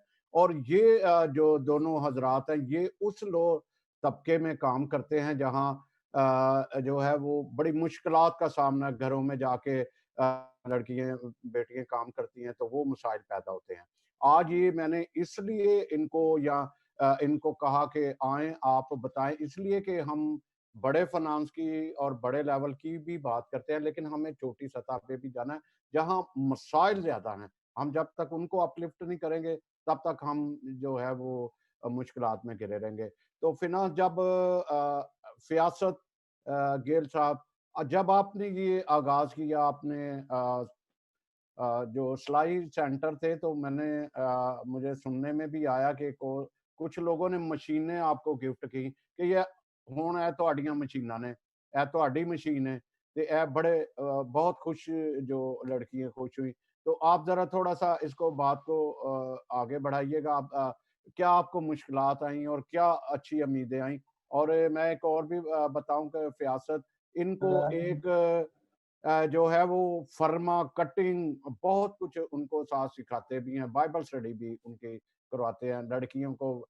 उससे पहले जो शादी से पहले, शादी से बाद कैसी ये फियासत। अखलाकियात की तालीम देते हैं कि आपने अपनी फैमिली के साथ कैसे रहना है और अपने ससुराल शादी के के साथ बाद कैसे आपने रहना कैसे रहना है। है। जी तो ये भी फियासत फैसल साहब गिल साहब। बताएंगे। जी ये जी फैसल गिल फियासत साहब। गिल। जी फियासत, आपको आवाज नहीं आ रही? ये फियासत के कोई सिस्टम में कुछ हो गई है। इतनी देर में हम वापस आते हैं जब ये इनका नेट प्रॉब्लम ठीक होता है। तो मैं हरीश महसी साहब से पूछता हूँ, मेरा आर्टिकल एक अखबार में आया जब ये इमरान साहब ने यही एक मुर्गियां पालो, भैंसे पालो और बकरियां दी, भैंसें दी कुछ गिफ्ट में। तो मुझे याद आया कि 35 साल तो हम पीछे चले गए। 35 साल पहले जो कारितास उनको मोटिवेट कर रहा था, तो वो फिर आगे 1 मिनट सॉरी हरीश साहब, मैं फियासत आप सुन रहे हो? हेलो, ये दोबारा आए थे। जी हरीश मसी साहब, तो मुझे वो टाइम याद आ गया। अब भी जो है वो मेरे सुनने में आ रहा है कि आप माइक्रो जो फिनांस है वो नापसंद करते हैं या, लेकिन उस वक़्त ये एक सिस्टम चल रहा था। कुछ लोगों ने उस वक़्त जो पैसे कारितास से मिलते थे, क्योंकि 100 पे 1 रुपी था, कइयों ने जो है वो अपने घर के मीटर भी लगवा लिए। तो कुछ मुश्किलात, कुछ साइकिल ली, कुछ रेहड़ियाँ, इस तरह का था। मुझे ज़रा थोड़ा अगर आप बैक में जाएँगे, पास्ट में जाएँगे तो अभी हम उसका कंपैरिज़न कर सकेंगे कि क्या था वहाँ पे। जी, शुक्रिया सैमसन साहब, आपने बड़ी पुरानी 50 साल पहले वाली जी, बात शुरू की जी, है। जी। बहरहाल उसमें ये है कि वो जो सारे कर्जा जात और जो हम बड़ा असल में बहुत सी तंजीमें जो डोनर्स एजेंसीज होती हैं, हुँ, आपको शायद अंदाजा नहीं कि उनके अपने कुछ अज़ाइम होते हैं जो हमें समझ नहीं आते। हम समझते हैं कि वो सिर्फ खैरात कर रहे हैं और हमें आगे खैरात करनी है, लेकिन ऐसे नहीं होता। वो बहुत सी चीज़ों का उनका वो मैं यहाँ इस वक़्त आपके साथ वो शेयर नहीं कर सकता, लेकिन वो ऐसे होता है। वो जो उन्होंने दी हमें ये सारी, उस वक़्त तो मैं कारितास में नहीं था, जब ये ऐसे लोन दिए जाते थे। क्योंकि मैं समझता हूँ कि इस तरह के लोन बगैर किसी तरीके के, बगैर किसी तंज़ीम के, बगैर किसी अवेयरनेस के देना, ये ज़ुल्म है। आप अपनी कम्युनिटी को बर्बाद कर रहे हैं। वो वक़्ती तौर पे तो फ़ायदा ले लेते हैं और उसके बाद सारा निज़ाम जो है वो दरम-बरम हो जाता हरीश साहब सॉरी, मैं असल में उस वक़्त मैं खुद भी इतना यूथ का था जब ये कारितास के आते होते थे। कुछ जो एक आपकी टीम थी वो बताती थी कि आप जो बकरियां पालो, आप मुर्गियां पालो, है। आप इस तरीके से फार्म खोलो, इस तरह के वो निकलते थे, मुझे अब भी याद है, इतनी चाहे वो दूर है। असल में मैंने ये बताया था कि चूंकि ये वाला जो काम है ना, अब 3-4 माह पिछले साल के नवंबर में ये इमरान साहब ने जो है एक प्लानिंग दे दी थी, लोगों हाँ, को पैसे दे अब रहे आप हैं, देख ये लें कर कि रहे उन्होंने हैं। जो प्लानिंग दी है जी उसके आप असरात देख लेना कि क्या होते हैं। नहीं, वो तो नहीं हाँ, लेवल, वो ठीक नहीं है ना।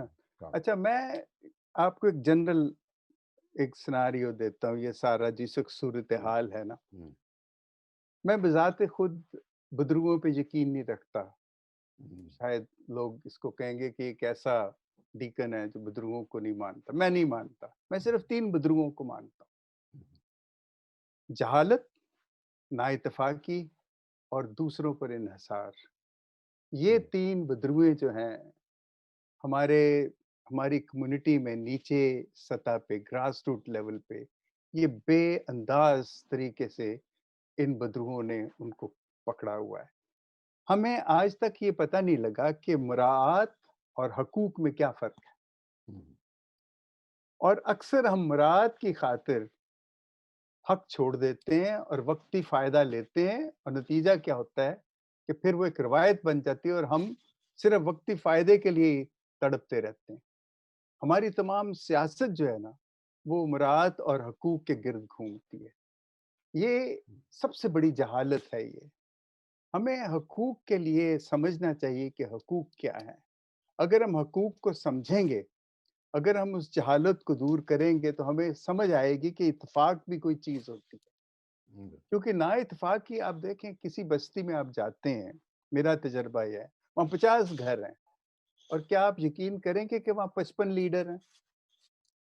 ऐसे हो वो तो सकता है? लेकिन सारे ही ऐसे लीडर होता हैं। है, ऐसे होता हर घर में 1 या 1.5 लीडर है। जी जी। और ये चीज़ जो है, ये जहालत है ना, तो इसको ख़त्म करना यही जो नाइत्तेफ़ाकी पैदा करे। जब नाइत्तेफ़ाकी होगी, तो गरीब तो होंगे ही, वो किससे माँगेंगे?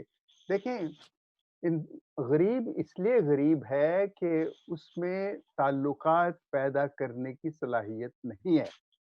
उसकी इकोनॉमिक्स, ताल्लुकात जो हैं, इसको इकोनॉमिक्स को कहते हैं।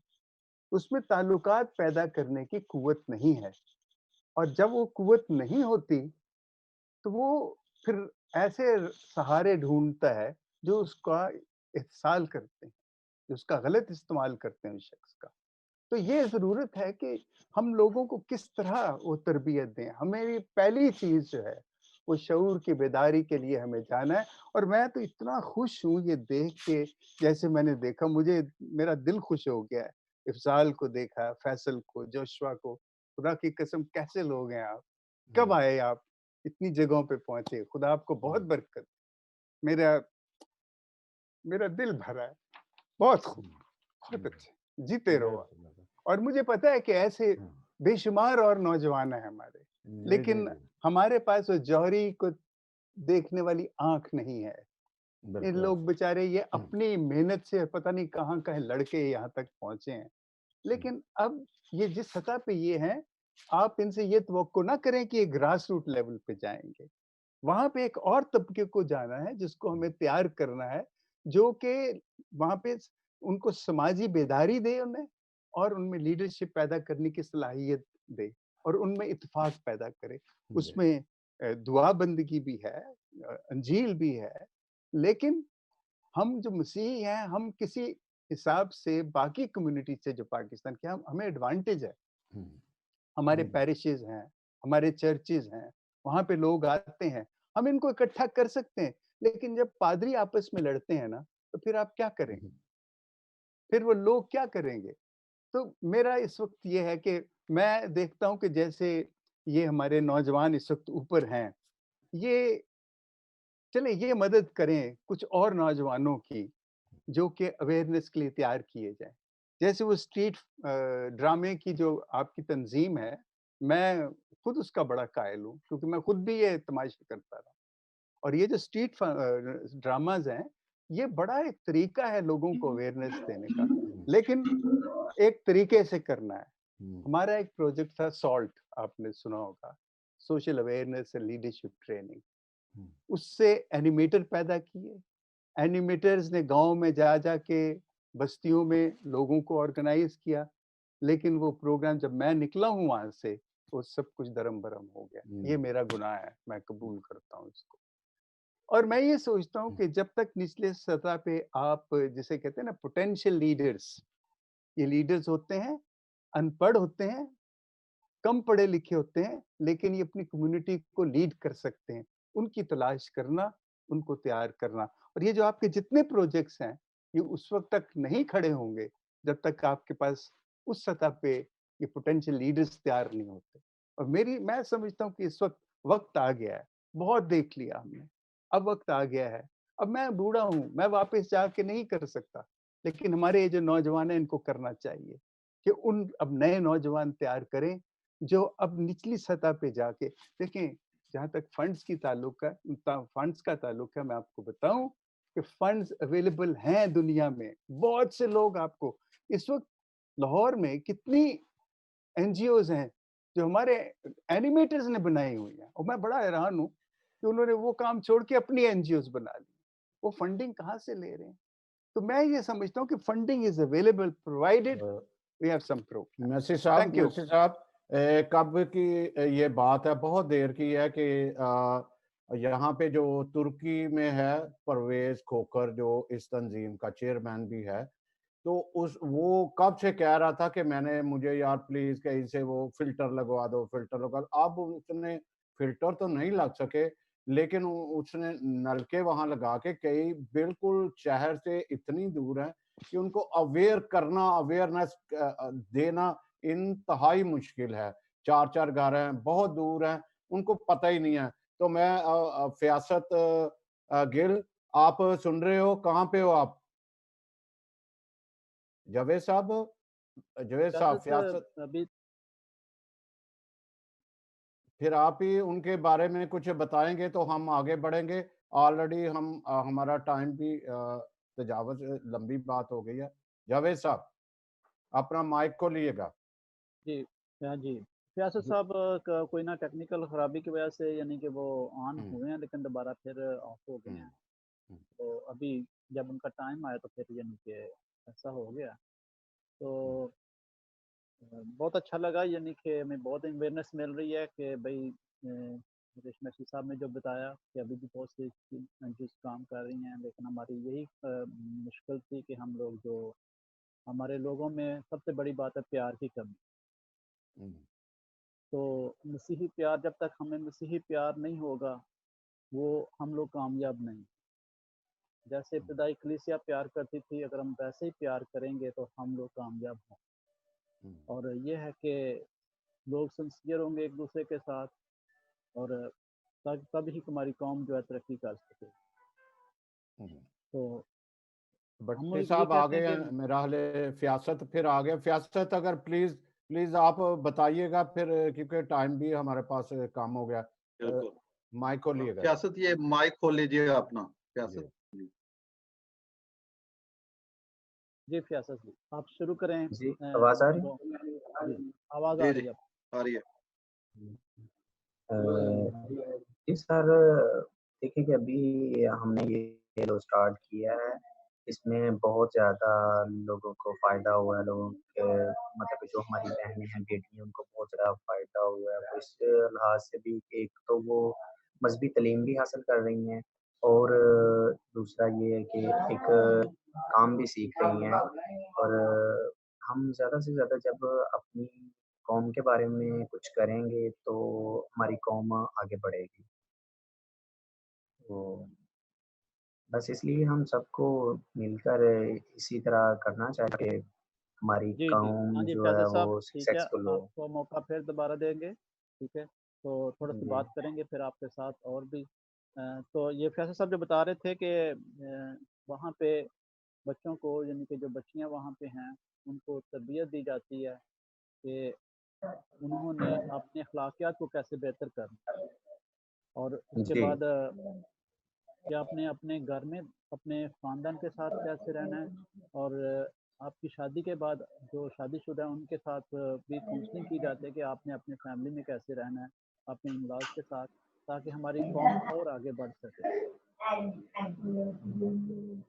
इनके नेट में प्रॉब्लम है, सारी गड़बड़ कर देगा। बेहतर है कि हम इनके लिए फिर दोबारा कोई ऐसा अरेंज करें। तो मैं आखिरी फादर जी, मैं इनसे पूछूंगा आफ्ताब साहब के साथ, क्योंकि हमें आफ्ताब साहब अपना माइक भी खोलिएगा।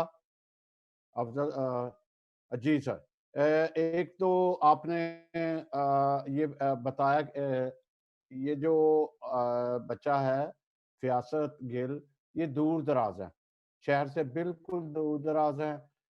जिस तरह ये गुजरनवाला से शेखुपुरा रोड से आगे बिल्कुल गांव है, उस तरह है, मुख्तलिफ डिफरेंट जगह पे हैं। यहाँ पे इनके पास वसाइल इन्होंने खुद पैदा किए हैं वसाइल।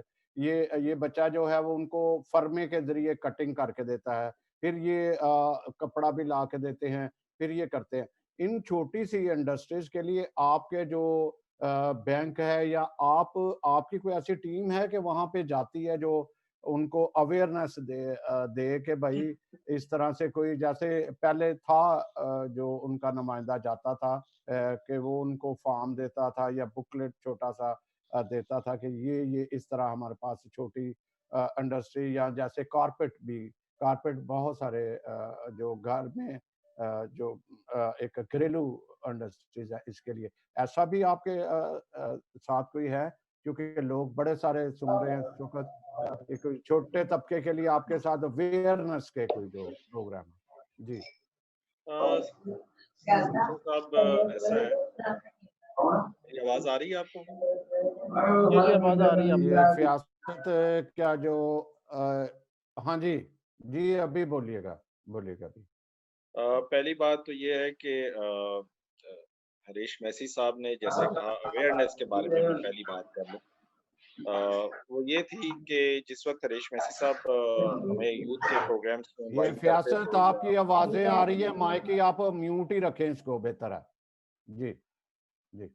हरीश मैसी साहब की बात को मैं आगे लेके चलता हूँ। बहुत शुक्रिया कि उन्होंने हमें ये कहा कि हम जिस लेवल पे आ गए हैं शायद हम उसके बाद ग्रास रूट लेवल पे नहीं जा सकते, बट मैं दिल से उनको ये यकीन दिलाता हूँ कि हम अभी तक उसी कम्युनिटी का हिस्सा है और ग्रास रूट लेवल पे जाके उन तमाम चीज़ों के हल के लिए भी काम करना चाहते हैं।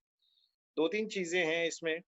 नंबर 1 ये कि एक वक़्त था कि जब नेशनल यूथ कमीशन की फ़ॉर्मेशन थी पाकिस्तान में, और उसके बाद वो डाउन द लाइन डायसिसेस की यूथ बनती थी, फिर उसके बाद पैरिशेज़ की यूथ होती थी, और फिर यूथ कोऑर्डिनेटर्स और यूथ एनिमेटर्स का एक कॉन्सेप्ट था। ये काफ़ी लंबा-चौड़ा एक जाल था, जिसके ज़रिए अवेयरनेस डाउन द लाइन मुख्तलिफ इलाकों तक, पैरिशेज़ तक जाती थी, और उसके बाद उसका एक इवैल्यूएशन का एक हिस्सा था, जो नेशनल यूथ कमीशन तक जाता था बैकवर्ड।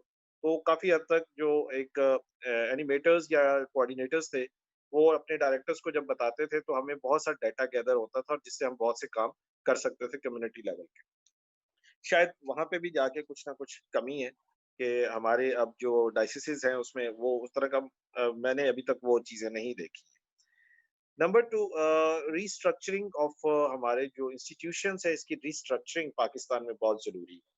हम अभी तक अपने नौजवानों से वो काम नहीं ले सके जो हमारे इंस्टीट्यूट्स को लेने चाहिए थे। जो क्रिश्चियन ऑर्गेनाइजेशंस के जो इंस्टीट्यूट्स हैं, उनकी बात कर रहा हूँ, चाहे वो आपका एजुकेशन बोर्ड हो, चाहे वो कारितास हो, चाहे वो कोई और ऐसा बड़ा इंस्टीट्यूशन हो, कि हम अपने लोगों से जितने भी जो हमारे जो बच्चे अब निकल रहे हैं पढ़ के, या जो भी एक अच्छे लेवल पे आ रहे हैं, हमने उनको वो चीज़ दी नहीं है, क्या वो अपने पार्टिसिपेशन कर सकें इस चीज़ की। अब रही बात, मैं इसके हवाले से मैं बताऊँ कि मैं एक शेर, अगर आप इजाज़त दें तो मैं पढ़ना चाहूँगा इसके, ज़रूर। कि फ़र्द कायम रब्त मिल्लत से है, तन्हा कुछ नहीं। फ़र्द कायम रब्त मिल्लत से है, तन्हा कुछ नहीं। मौज है दरिया में और बैरून दरिया कुछ नहीं। ये वक़्त है जब हमारी लीडरशिप को आगे आना है, जब हमारे तमाम लोगों को आगे आना है। उन लोगों को जो जिनकी कम्युनिटी तक रसाई अवेलेबल है, जो लोग गाइडलाइंस दे सकते हैं। ये वो वक़्त है जब हम अपने उन अंधेरों से निकल के रोशनी की तरफ जा सकते हैं। हमें अपने प्रोग्राम्स को ऑर्गेनाइज़ करना है। हमें लोगों को उस तरफ लाना है कि हम ग्रुप लैंडिंग की तरफ आएँ। जैसे आफ्ताब वेलफेयर वाले जो एक काम कर रहे हैं ना, वो एक ग्रुप ग्रुप की शक्ल में कर रहे हैं। वो बच्चियों को वो हुनर दे रहे हैं या उसके जरिए वो चीज प्रोड्यूस कर रहे हैं जो एक ग्रुप लैंडिंग में आपके तमाम लोगों को, मैं इसको थोड़ा सा एक्सप्लेन कर दूं कि ग्रुप लेवल लैंडिंग में क्या होता है कि 10 लोग इकट्ठे होते हैं और उनमें जो एक होता है वो लीडर होता है। हर आदमी को लाइक 5 लाख रुपए आपको उन्होंने लोन देना है, तो 50,000 हर आदमी को एक लोन क्रिएट करके देना है और उसका जिम्मेदार वो एक ग्रुप लीडर होता है। किसी वक्त अगर उनमें से कोई एक बंदा किसी अपनी महाना किस्त नहीं दे सकता, 4,000 या 5,000 जो भी है, तो बाकी लोग मिलकर उसकी किस्त दे देते। उससे ये होता है कि किसी पे बोझ नहीं पड़ता। सेकेंडली, जिस तरह ये इन्होंने एक ग्रुप फॉर्म करके अपनी जो कारपेट इंडस्ट्री है या सीएमटी है, देखिए मैं आपको एक चीज बताऊं, मैंने कुछ अरसा डेल्टा गारमेंट्स एक फैक्ट्री थी, उसमें एज अ फैक्ट्री मैनेजर भी काम किया। और जब मैं वहां गया तो मुझे गारमेंट की 19-20 भी नहीं पता थी, तो मैंने अपने पूरी एक फाइल बनाई कि 24 स्टेप से गुजर कर एक जीन्स पैंट बनती। उन 24 स्टेप्स पे बहुत से लोग काम कर रहे होते, एक एक चीज बना रहे होते। हमारे बहुत से क्रिश्चियंस, स्पेशली जो यूहन्नाबाद है या उसके सराउंडिंग में जो आबादियां हैं, उनके बहुत से लोग उन फैक्ट्रीज में काम करते हैं और वो बड़े अपने चीजों के स्पेशलिस्ट है। लाइक कटिंग वाले हैं, चाहे वो ट्रिमिंग वाले हैं, चाहे वो पैकिंग वाले हैं, चाहे वो वॉशिंग वाले हैं, हर चीज का मास्टर हमारे पास अवेलेबल है। हम अगर ग्रुप बनाकर उसकी लैंडिंग लें और छोटे यूनिट्स बनाएं, तो उन्हीं यूनिट से हम सीएमटी पकड़ सकते हैं, कटिंग मेकिंग एंड ट्रिमिंग एक टर्मिनोलॉजी है इसके, जिसमें वो आपको एज अ सब कॉन्ट्रैक्टर ऑर्डर देते हैं। आप अपने एंटरप्रेन्योर्स खुद बना सकते हैं। अब रिसेंटली यूरोप ने कारपेट्स के लिए अपनी इंडस्ट्रीज को जो है, वो मेरे पास शमा कारपेट्स एक क्लाइंट है, वो आता है, वो उसके कहने के मुताबिक कि जैसे ही ये चीजें खत्म होना शुरू होंगी, हमारे पास एक्सपोर्ट ऑर्डर्स बढ़ना शुरू होंगे। हैंडमेड कारपेट्स की डिमांड बहुत ज्यादा है। हमारी कंपनीज के पास वो रिसोर्स नहीं है, हमारे लोग जो गांव में बैठे हैं उनके पास ये रिसोर्स है कि वो हैंडमेड कारपेट्स बना सके, वो उनसे राब्ता कर सकते हैं। जो लोग एज अ वर्कर वहां काम करते हैं, वो एज अ एंटरप्रेन्योर की तरफ जा सकते हैं। जहां तक बात है इनकी कि इनको किस तरह अप्रोच करना है, शेखुपुरा में या मुख्तलिफ जगहों पे मुख्तलिफ माइक्रो फाइनेंस बैंक्स की ब्रांचेस हैं, उनके लोन ऑफिसर्स हैं और वो लोन ऑफिसर्स नॉर्मली विजिट करते हैं। उसमें डिपेंड करता है, अगर आपकी काम को 5 साल हो गए हैं तो लोन की कैपेसिटी उतनी होगी, वो 5 लाख तक ले सकता है। अगर उससे कम है तो वो 2 लाख या 3 लाख या जितना भी एक लोन वो डिफाइन करते हैं वो हो सकता है। आप उस माइक्रो फाइनेंस बैंक को, अगर कोई ये लोन ऑफिसर नहीं भी अवेलेबल, तो आप विजिट कीजिए, आप उनके लोन ऑफिसर से मिलिए, उनको रिक्वेस्ट करें कि वो आपको विजिट करें और वो जो डॉक्यूमेंट है, मिनिमम डॉक्यूमेंटेशन, उसकी फुलफिलमेंट के बाद वो लोन बड़ी तेजी से डिसबर्स होता है। क्योंकि माइक्रो फाइनेंस का कॉन्सेप्ट बहुत ज्यादा तेजी से आ रहा है, तो आगे आपको जितने लोन्स आसानी से मिल सकेंगे वो मिलेंगे। अगर आप ये कहते हैं कि मुझे इंटरेस्ट रेट ज्यादा लग रहा है, तो उसकी फिक्र ना करें। उसकी वजह ये है कि interest rate already state bank ने भी कम कर दिया है और वो लागू इन पे भी होता है। और अगर आप फर्ज किया किसी पठान से पैसे पकड़ते हैं तो 1 लाख के पीछे आपको 50,000 देने पड़ते हैं, तो यहाँ आपको अगर 1 लाख के पीछे 2 किस्तें ज्यादा देनी पड़ जाती हैं, तो वो आप अपने बिजनेस से कमा के ही देंगे ना। लेकिन माइंड सेट ये रखें कि मैंने अपना बिजनेस स्टेबल करना है, मैंने अपने बिजनेस से कमा के वापस भी करना है, ताकि और लोग भी मुस्तफीद हो जाए। जहां तक मैं इस प्लेटफॉर्म से, मैं I request all of you, अगर कहीं मेरी मदद की जरूरत पड़ती है किसी जगह, मेरा फोन नंबर आप जरूर शेयर करें। बहुत से ऑर्गेनाइजेशंस के लोग जिनको ये जरूरत पड़ती है कि मैं उनको फाइनेंशियली कुछ गाइडलाइंस दे सकूं, कोई हेल्प आउट कर सकूं, I am there. Faisal know me very well. Faisal के साथ जहां पे भी कोई प्रोग्राम बन सकता है, I am ready to go there. मैं बिल्कुल अपनी कौम के लिए, उनके खड़े होने के लिए जहां शाबाश, तक जरूरत है। रेशम मसीह साहब, आपकी आपकी शाबाश। तरबियत हमारे ना दिलों के अंदर है। We are the thank you, people जिन्होंने आपके थैंक काम यू। को आगे लेके जाना है। वाह, वी आर देयर। मैं आपके जीते साथ रहो, हूँ, आप हुक्म जीते रहो, कीजिए, मैं आपके साथ हूँ, साथ जीते करते रहो, रहो। जीते थैंक रहो। यू। आफ्ताब साहब, हमने इनको जी जी बड़ी मुश्किल से इनको ढूंढा। ये किसी वक्त जो है ना बिल्कुल छोड़ गए हुए थे। चले, तो एनी होप हम आगे बढ़ते हैं थोड़ा सा। सैमसन जावेद साहब साहब आपसे एक और रिक्वेस्ट करनी है, क्या जी जी जी जी जावेद भट्टी साहब कुछ कहना चाह रहे थे? तो साहब आप पसंद करेंगे कि अपना टेलीफोन नंबर ऑनलाइन बताना आप ले लीजिएगा, सैमसन साहब से ले लीजिएगा। वैसे नहीं मेरा वो नंबर बाद आप में ले नोट लेंगे। करना चाहें तो कर लीजिए। जी जी। मैं कह रहा नहीं हूँ कि वो आप पसंद करेंगे कि और टेलीफोन नहीं वो प्रॉब्लम पैदा होती है, ताकि प्रॉब्लम जो भी भट्टी दुनिया में साहब, सुने वो अपने दूसरों के साथ शेयर कर सके। भट्टी साहब चलिए मैं वो हम बताता हूँ कर अपना देंगे। फोन नंबर, जी मैं बताता जी हूँ आपको। नाजरीन नंबर नोट कीजिएगा। ये साहब जब भी आप मुझे करेंगे, ठीक है चाहे रात है चाहे पाकिस्तान और जी, मेरे अगर टाइम किसी का, को मैं जरूरत पड़े हमेशा तो अटेंड करता हूँ। आप हमारे साथ कांटेक्ट करें, हम आपको जी। इनका नंबर देंगे।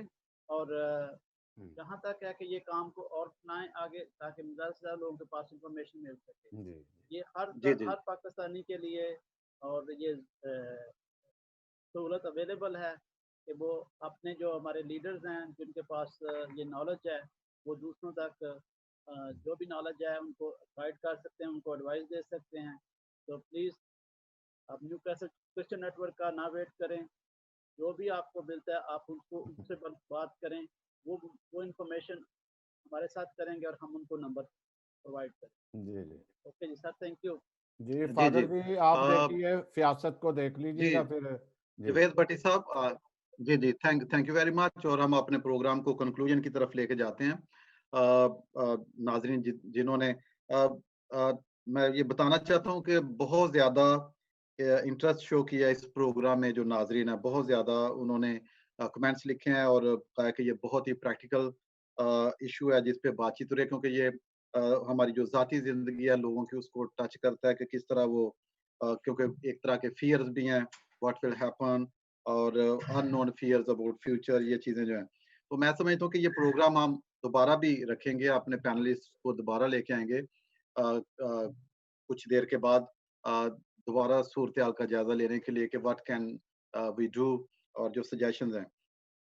तो जो आज का जो मौजू माइक्रो फाइनेंस, माली मुश्किलात और तदाबीर, मैं समझता हूँ कि बहुत अच्छे तरीके से जो हमारे पैनलिस्ट हैं उन्होंने इस पे रोशनी डाली है, और हम इसको अभी कंक्लूजन की तरफ लेके जाते हैं। तो मैं हरीश मैसी साहब की तरफ बढ़ूंगा, उनसे ये प्रोग्राम का आगाज किया था हमने आज। हरीश मैसी साहब, जैसा आपने फादर सारी जी, सूरत हाल को फादर जी, देखा। फादर जी जी, जी जोशवा काफी देर से है, जी वो बोला नहीं। प्लीज मैं माजरत, हरीश साहब आपसे कोई माजरत बात करता नहीं, हूँ, कोई बात नहीं, दें उनको। क्योंकि जोशवा को मौका नहीं मिल सका ज्यादा जी बात करने जरूर दें, जोशवा को क्यों नहीं दिया आपने? का। जी जी, जोशवा साहब। ये हम कंक्लूजन जी में सर, उनसे जी सर। पूछेंगे कि वो जी जी जी। हम्म, अ, जी जोशुआ साहब, यू कैन से समथिंग, लेकिन मैं आपकी तरफ भी जी आना सर, चाहूंगा, जोशुआ की तरफ भी आऊंगा। हम्म। हाँ जी, बोलिएगा जोशवा। जी सर, आपको आवाज आ रही है मेरी? हाँ जी, हाँ जी, आ रही है, आ रही है। जी जी जी, हाँ बात जी, कीजिए। जी, जी, मैंने सारी गुफ्तगू बड़े ध्यान से सुनी है और मैं एक्चुअली मैसी साहब की बात से बिल्कुल मुत्फिक हूँ कि मुझे लगता है कि ये माइक्रो फाइनेंस के आइडियाज़ इस तरह से विदाउट एजुकेशन या without training they will not work at all. मैंने अपनी पर्सनल कैपेसिटी में काफ़ी सारे इस तरह के प्रोजेक्ट्स किए हैं और मुझे 99.9% इन कामों में फेलियर हुई है। लेकिन ज़ाहिर है, आइंस्टाइन का एक जुमला मुझे बड़ा अच्छा लगता है, वो कहता है कि मैंने सॉल्यूशन तो नहीं, मतलब मुझे हल तो नहीं मिला, लेकिन मुझे 10 तरीके मिल गए हैं जिनकी वजह से नाकामी होगी, या वहाँ तक ना पहुँचने वाले 10 रास्तों का पता चल गया। ज़ाहिर है आहिस्ता-आहिस्ता उस रास्ते का भी पता चल जाएगा जो पहुँचने में मदद दे सकता है। बहुत खूब। मेरा आइडिया इसमें ये है कि मैं सोचता हूँ, जो भी स्मॉल बिज़नेसेस हैं, मैंने एक कॉन्सेप्ट रिसेंटली डेवलप किया अभी पिछले दिनों, जब आपका ये यूसीएच का भी मसला चल रहा था। मैं अगर स्पेसिफिकली क्रिश्चियन कम्युनिटी की बात करूँ, तो मैं सोचता हूँ कि कम्युनिटी को मिलके, ये एक विजन है मेरा, उसको मैं सीआईबी हमें स्टार्ट करना चाहिए, Christian investment bank, investment board. उस बोर्ड की में मेंबर्स के लिए कंडीशन होनी चाहिए, जो लार्ज इन्वेस्टमेंट कर सकें वो उसके मेंबर बने, और बाकी लोगों के लिए इन्वेस्टमेंट की छोटी-छोटी स्कीम्स हो। एक आप रख लें ₹10,000 से इन्वेस्टमेंट। अब उससे आप माइक्रो फाइनेंस भी कर सकते हैं, लेकिन जब माइक्रो फाइनेंस की जाए, तो वो ऐसे नहीं की जाए कि एक बंदा आया आपके पास कह रहा है मेरा ये प्रोजेक्ट है, इसके लिए मुझे आप पैसे दे दें। माइक्रो फाइनेंस ऐसे की जाए कि प्रोजेक्ट्स लगाए जाएँ मुख्तलिफ किस्म के, जैसे कि किसी मोहल्ले के अंदर एक समोसों वाली रेहड़ी लगाई जाए। किसी मोहल्ले के अंदर सब्जी का ठेला लगाया जाए, किसी जगह चूड़ियां बनाने का इंतजाम किया जाए, कपड़े सिलाई किए जाए, वो प्रोजेक्ट्स लगे और 20 प्रोजेक्ट के ऊपर एक मॉनिटर बंदा रखते हैं जैसे बाकी मार्केट के अंदर एक्टिविटीज होती हैं। और जब वो लोग उन प्रोजेक्ट्स में काम करें, ग्रेजुअली जैसे जैसे वो डिलीवर करते जाएं, वैसे वैसे उनकी ऑनरशिप को बढ़ाया जाए। मैं अभी मिसाल के तौर पे मैं अभी अपने किसी कजन को कहता हूँ कि तुझे मैं 50,000 देता हूँ, समोसे की रेडी लगा ले, ये उसका आइडिया नहीं है, ये उसकी इंटरेस्ट नहीं है, उसकी इंटरेस्ट सिर्फ 50,000 रुपए है। जाहिर है मेरे फिर वो काम खत्म हो जाएगा।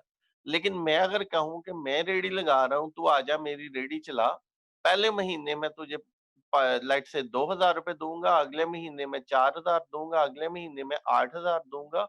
यानी इंसेंटिव इतना ज्यादा है कि वो उसको मोटिवेशन मिले। जब वो 3-4 महीने तक रेडी सक्सेसफुली चला लेगा, तो चांसेस ज्यादा है कि 6 महीने के बाद वो इंडिपेंडेंटली उस रेडी को ऑन करके एज ए बिजनेस चला सके। The point is that we shouldn't give people just microfinance in form of money. It should be accompanied with experience, with patience, with skill, with marketing strategy. तो मुझे लगता है कि businesses should be developed छोटे level पे, बड़े level पे, जो ग्रेजुअली लोगों को दिए जाए। और जाहिर है इन्वेस्टमेंट कहाँ से आएगी? वो मुझ आई बिलीव के हम में से हर पाकिस्तानी मसीही के बैंक में कम से कम 500 से लेके 10,000 के दरमियान कुछ ना कुछ अमाउंट मौजूद है और वो इन्वेस्ट करने को तैयार है। उसको सिर्फ 2 इंश्योरेंसेस चाहिए। एक ये कि उसके पैसे नहीं डूबेंगे और दूसरी इंश्योरेंस उसको ये चाहिए उसको उस पे मुनाफा आएगा। तो that's why there should be investment boards जो अपने अंदर एक्सपर्ट्स को रखे। और करंट प्रोजेक्ट्स की मुझे लगता है जो हमारे क्रिश्चियन कम्युनिटी की है उसमें फेलियर वही है जैसा अगेन मैसी साहब ने कहा। Sir, it's my first meeting with you through this call, and I'm really happy to hear your thank thoughts you, and your opinion. Thank you, thank you.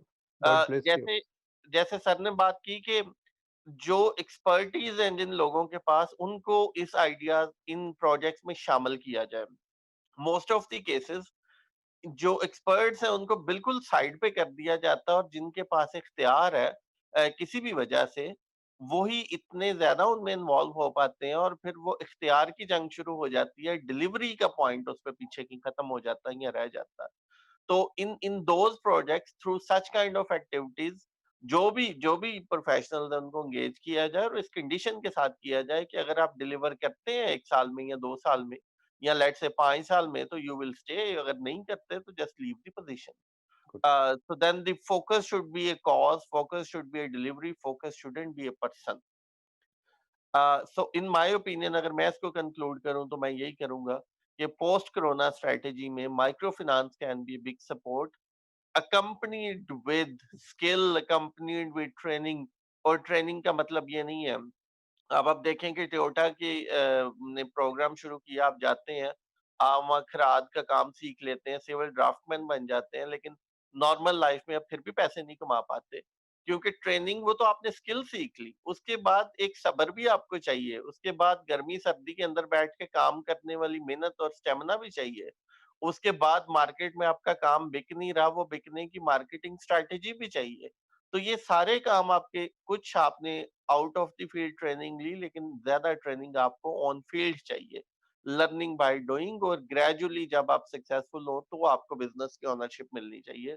तो don't give people money but give them a business which has been established by their own effort or contributed by their own effort. So that is my opinion in end as a conclusion from my side. Well जी जी said, well said. जी जी जी doctor साहब very very thank you very much और बहुत अच्छा आपने कंक्लूजन जो है वो पेश किया। एक्चुअली अभी we are just going to end this conversation और जो कंक्लूजन मैसेज है वो मैं लेना चाहता हूँ अपने पैनलिस्ट से। तो हरीश मैसी साहब, जैसा मैं बता रहा था कि वी स्टार्टेड विद यू, और एक तो आप ये काइंडली बताएं कि how do you see the whole conversation और इससे हम क्या नतीजा अखज़ करते हैं। जी सर। फादर मानी, मैं इतना खुश हुआ हूँ बातें सुन के, और ये सारी हवा में बातें नहीं हुई, बहुत कॉन्क्रीट बातें हुई और उन लोगों ने की हैं जो एक्सपर्टीज हैं, जो एक्सपर्टीज रखते हैं, जो माहिर हैं और जिन्होंने जिंदगी में कुछ करके भी देखा है और करके दिखाया है। ये बड़ी बहुत जबरदस्त बात है। और ये न्यू कैसल क्रिश्चियन नेटवर्क जो है, मैं सोचता हूँ कि ये इनकी बहुत बड़ी ये खिदमत है जो ये कर रहे हैं। अब यहाँ से असल में देखें, जब कोई काम खत्म होता है हम कहते हैं बड़ा अच्छा काम है। असल में बात ये होती है जहाँ खत्म होता है ना, उसके बाद काम शुरू होना वो उसकी कामयाबी होती है। तो अब जहाँ हमने डिस्कशन खत्म की है, मैं समझता हूँ कि वहाँ से अब जब हम यहाँ से जाएँ, तो नए सिरे से अपने ख्वाब जो हैं, उनके बारे में अपने ख़्यालात, अपना प्रोग्राम जो है उसको बनाएँ कि अब हमने क्या करना है। और दूसरी बात मैं एक बार फिर मैं बहुत खुश हुआ हूँ अपने नौजवानों को देख के, जी, जी, उनकी कमाल तरक्की, उनकी सोच, उनका आगे जाना। मैं खुदा से दुआ करता हूँ कि हमारे नौजवान इसी तरह, और मैं सारी ज़िंदगी नौजवानों के साथ यही कुछ करता आया, और जब मैं इनको देखता हूँ तो मैं कहता हूँ यार कुछ तो मिल गया मुझे। दैट्स जी, ग्रेट। जी, thank you very very much, और खुदा आपके इस जी, जी। प्रोग्राम को हरीश और साहब, बरकत दे। जी, फरमाइए। जी, जी, बहुत शुक्रिया। और मैं समझता हूँ कि जैसे जो है अफ़ज़ल आफ्ताब भी कह रहे थे कि he has been hearing your lectures, और मैं समझता हूँ कि जो आपका कंट्रीब्यूशन है पाकिस्तान में, ख़ास तौर पे कारितास में, और जो एनिमेटर्स की बात हो रही थी, और मुझे याद है कि ये एनिमेटर्स वाक़ई उन्होंने बहुत अहम किरदार अदा किया। वो एक जाल था जो डायसिस में फैला, जो लोगों में, आम देहात जो है वहाँ पे भी गए और वहाँ पे लोगों को मुत्तहिद किया। तो मैं समझता हूँ कि ये बहुत बड़ा हरीश महत साहब आपका कंट्रीब्यूशन है जो पाकिस्तान में आपने किया, और उसका फल जो है वो देखते हैं। अगरचे आपने कहा कि जब आपने छोड़ा और अभी आप जब देखते हैं तो शायद थोड़ी-सी मायूसी है कि उस तरह नहीं है, जैसे आपका ख्वाब था, जैसे आप चाह रहे थे। लेकिन we value and we give you thank also, आपके शुक्रगुज़ार भी हैं आपकी सारी जो आपने काम किया पाकिस्तान में रह के। और हम चाहेंगे कि आप मुस्तकबिल में भी हमारे साथ हों, और इसी तरह जो डिस्कशंस जो हैं उनको हम आगे लेके चलेंगे, क्योंकि न्यू कासल क्रिश्चियन नेटवर्क का जो चैनल है ये बहुत ज़्यादा लोग पसंद करते हैं। अभी भी बहुत सारे लोग जो हैं वो हमारे साथ हैं, और उन्होंने ख़ास तौर पे आपकी प्रेज़ेंस को काफ़ी एप्रिशिएट किया है, और जो आपके मशवरा-जात हैं, जो गुफ्तगू है उसको बहुत सराहा है, और हम अपने नाज़रीन के जो हमें देखते हैं उनके शुक्रगुज़ार हैं। अफ़ज़ल आफ्ताब साहब, आपकी तरफ बढ़ूँगा। एक तो आप how do you see the whole conversation जो आज का मौजू था, माइक्रो फाइनेंस, माली मुश्किलात और तदाबीर, और आप इसको किस तरह कंक्लूड करेंगे आज की सारी कन्वर्सेशन को, और मैसेज क्या है आपका लोगों के लिए जो हमें सुन रहे हैं? जी। भाई साहब, ऐसा है कि द होल थिंग, ये जिसे कहते हैं ना कि आपने कूजे में बंद की है बहुत सारी चीजों, इसके ऊपर भी बहुत डिस्कशन हो सकती है, और डिस्कशन इस लेवल की हो सकती है कि इसकी इम्प्लीमेंटेशन कैसे होनी है, किस तरह इनको लेके चलना है, किस तरह हमने अपनी चीजों को एक नेटवर्क बना के चलना है, कि क्योंकि ये एक छोटा मौजू नहीं है। आपने फिलहाल तो जितने कम वक्त में इसको कैप्चर करने की कोशिश की है वो बहुत काबिले तारीफ है, लेकिन इस चीज के लिए आपको और टाइम चाहिए कि आप इन चीजों के बारे में और राय लें लोगों से, और उसको इम्प्लीमेंट कैसे करना है, अपनी कलीसिया के अंदर इसको किस तरह पेनिट्रेट करना है। ये एक चीज पे सिर्फ इसको क्लोज करूंगा अपने कमेंट को, कि हम अगर आज ख्वाब देखेंगे, लोग कल इनकलाब देखेंगे। वाह! खूबसूरत। जी फासर थैंक जी। यू, बहुत शुक्रिया। जी, जी। जी, जी। अफ़ज़ल आफ्ताब साहब बहुत शुक्रिया।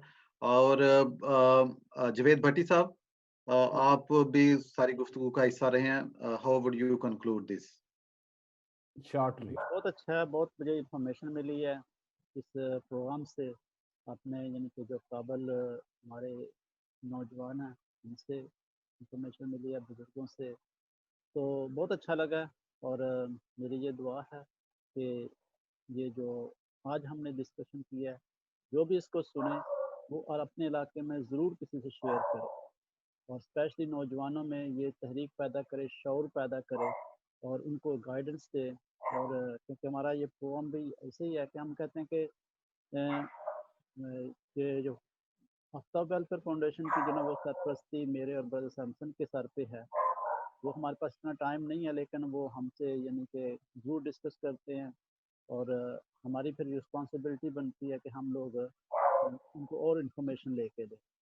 तो हम कहते हैं कि आप आफ्ताब वेलफेयर फाउंडेशन का हिस्सा बेशक ना बने, लेकिन दुनिया में कहीं पे भी हैं आप इस तरह के मॉडल ज़रूर करें, और कोशिश करें कि आप चर्चिज़ से शुरू करें, चर्चिज़ को साथ लेके चलें, चर्चिज़ आपके साथ हो। चर्चिज़ को भी हमारी रिक्वेस्ट है कि आप ऐसे प्रोग्राम अपनी कम्युनिटी में स्टार्ट करें ताकि ये खुदा के जलाल के लिए ज़ाहिर हों। लोगों की माली हालत अच्छी हो तो खुदा लोग जो हैं वो खुदा को और भी पूरे दिल से उसकी खुदा के पास जाके शुक्रगुजारी कर सकें, दूसरों के लिए अच्छा सोच सकें। तो thank you very much faster मानी जी, भट्टी सैमसन। साहब मैं आपकी एक गोशगुजार करता हूँ। चर्च असल में चर्च लेके जाते हैं, लोग चर्च को नहीं लेके जाते। जो हमारे चर्च ही हमें नहीं लेके जाते, आवाम को नहीं लेके जा रहे, जहाँ पे वो खराबी हो माजी, रही है। हाँ जी, वो माजी में जो जी। कुछ भी होता रहा है उनको हर पे को हमें सोचना चाहिए। चर्च वालों को भी सोचना चाहिए, चर्च जाने वाले चर्च भी जाने वालों से होता है। तो ये सबको मिल के चर्च को और चर्च में जाने वालों को मिल के सोचना चाहिए, क्योंकि ये हमारे में शैतान आके जो बदरूहें आके काम करती हैं वो यही हैं, वो जो 3 बदरूही हैं, हम उन 3 बदरूहों का साथ मुकाबला कर लें तो बाकी सब मसले हल हो जाएंगे। जी जी, थैंक यू जवेद भट्टी साहब। और Fiyasat Gill, can you hear me? आपको आवाज आ रही है? जी फियासत आप बोलो कुछ। नहीं, मेरा ख्याल है उनको आवाज नहीं है। ऑफलाइन हो चुके हैं में हैं और माइक ऑन है। जी जी जी, फियासत अगर आप यानी सुन रहे हो तो प्लीज अपना माइक ऑन करें। चले ठीक है, वो नहीं, बिल्कुल नहीं। जी जी। तो नाज़रीन, हम आपके शुक्रगुज़ार हैं कि आप न्यू कासल क्रिश्चियन नेटवर्क के साथ ये जो चैनल है, आपने सारा प्रोग्राम जो है वो देखा। हम अपने नाज़रीन के शुक्रगुज़ार हैं जो हमें मशवरा जा देते हैं, हमारे साथ रहते हैं, और यकीनन आपकी दुआएँ जो हैं वो हमें दरकार हैं ताकि हम इस काम को आगे लेके चल सकें। आज का जो मौज़ू माइक्रो फाइनेंस, माली मुश्किलात और तदाबीर, यकीनन बहुत वाइटल अहम मौज़ू है, और ये हमने इसको पहली बार डील किया है, और चाहेंगे कि कुछ देर के बाद, कुछ चंद महीनों के बाद या 2 महीनों के बाद दोबारा डिस्कशन करें। और जो पैनलिस्ट हैं हमारे, और अफजल आफ्ताब खास तौर पे आप जो है आपने भी इस ख्वाहिश का इज़हार किया कि कोई तशनगी रह गई है, तो यकीनन क्योंकि ये मौज़ू ऐसा है कि इसके लिए बहुत सारी डिस्कशन चाहिए और इम्प्लीमेंटेशन के लिए टाइम चाहिए। हरीश मैसी साहब के पास बहुत सारे मशवरा जात हैं, उनका जो अपना काम है, माज़ी का जो तजुर्बा उनका उनके साथ है, तो उसके हवाले से बहुत सारी चीज़ें, तो हम कोशिश करेंगे कि हम दोबारा इसी मौज़ू को एक बार लेके आएँ और फिर दोबारा देखें कि जो हमने गुफ्तगू आज की है और उसको हम आगे किस तरह लेके जा सकते हैं। तो मैं डीकन हरीश मैसी साहब का, रेवरेंड डीकन है, और डॉक्टर जोशुआ अफसल साहब का, अफजल आफ्ताब साहब का, फैसल फ्रांसी साहब का, जवेद भट्टी हमारे साथ हैं, सैमसन जवेद साहब भी उनका, और फियासत गिल जो हैं, आप साहब का शुक्रिया अदा करता हूँ कि आपकी मौजूदगी के ज़रिए, आपके कंट्रीब्यूशन के ज़रिए यकीनन जो लोग हमें देखते हैं वो बहुत ज़्यादा हौसला और तसल्ली पाते हैं, और ये जो हमारी कोशिश है, जो काविश है, जो हम करते हैं मिलके, यकीनन अगर एक शख्स भी उससे कुछ हासिल कर लेता है तो समझे वो उसमें हमारी कामयाबी है, और हमारी दुआ है कि बहुत सारे लोग इस गुफ्तगू से फ़ायदा उठाएँ और मुस्तकबिल के लिए जो राहें जो हैं वो मुतय्यन करें। जी सैमसन साहब। जी मैं नाज़रीन को यही बताऊंगा कि हमारा हमेशा से ऐसा रहा है, रुझान रहा है कि हम वो इशू जो जिस पे कोई भी नहीं आता, मीडिया की मैं बात कर रहा हूँ कि कोई मीडिया जो नहीं इशू उठाता या ऐसे इशू नहीं हाईलाइट करता, हम उन इश्यूज को हाईलाइट करें। मसाल के हमारा आ रहा है एक प्रोग्राम कि मीडिया के जो मनफी असरात हैं, सोशल मीडिया के मनफी असरात और साइबर क्राइम, फिर जो गोल्ड मेडलिस्ट हैं, रोशन सितारे हैं, उनको लेके आ रहे हैं। इसी तरह और बहुत सारे हैं। तो मैं एक गुजारिश करूंगा बाज नौजवानों को कि लीडर बहुत सारे उनको ट्रक की बत्तियों के पीछे लगाते हैं और वो वही भागते रहते हैं, वही कान को ढूंढते रहते हैं, मेरा कान कौन ले गया। प्लीज ऐसे इश्यूज की तरफ आओ जो आप अपनी कम्युनिटी को अपलिफ्ट कर सकते हो। जब आप अपलिफ्ट करोगे और जब उनके मसाइल, फाइनेंशियली मसाइल उनके ख़त्म होंगे, तो उनका समाज में, माशरे में उनका एक स्टेटस बनेगा। आज जो भी आप खुद देख लो, ऑब्जर्व करके देख लो कि अमीर आदमी या जो जिसके पास वसाइल हैं, उनको मसाइल का सामना बहुत कम है, बहुत कम है। आप बजाय एक ही चीज़ को रगड़ा लगाते रहे, हमें तो ये चाहिए, हमारा ये मुतालबा है, ये मुतालबा है, उसकी बजाय आप उन लोगों को उठाओ, उन लोगों को उठाओ जिसकी वजह से बहुत सारे मसाइल हमारे सामना करना पड़ता है। लड़कियां जो हैं वो घरों में जाके काम करती हैं या उनको ऐसे मसाइल का शिकार होती हैं, वो मसाइल से निकालने के लिए ऐसे ऐसे काम लाओ सामने, ऐसे कारोबार लाओ। इस तरह के जो घरेलू, अभी लोग कह रहे थे कि आप जो है छोटे बिजनेस को शुरू करो, तो मैं इसी के साथ तमाम जो पैनलिस्ट थे, फिर नाज़रीन हमारे साथ थे जो बैक फीड कर रहे थे, उनका बहुत शुक्रिया अदा करूँगा और ये उम्मीद चाहूँगा कि वो हमारे साथ जितना भी कोऑपरेट करेंगे, जितना हमारे साथ लगे रहेंगे, हमारे भी हौसले बुलंद रहेंगे और हम मज़ीद उनके लिए अच्छे-अच्छे प्रोग्राम लाते रहेंगे। तो टेक केयर, अपना ख़्याल रखें, अपने पड़ोस का ख्याल रखें, अपने ख़ानदान का, जो भी आपके साथ मिलते हैं, रिलेटेड हैं, अपने कंट्री का ख्याल रखें और खुदावंद निगहबान, हामी और नासिर सबका हो। कोरोना भी जल्दी जाए और उसके बाद जो क्राइसिस आने वाले हैं, उनसे भी हमारी जो है वो जल्द जान छूटे। जी। जी, बहुत शुक्रिया। जी।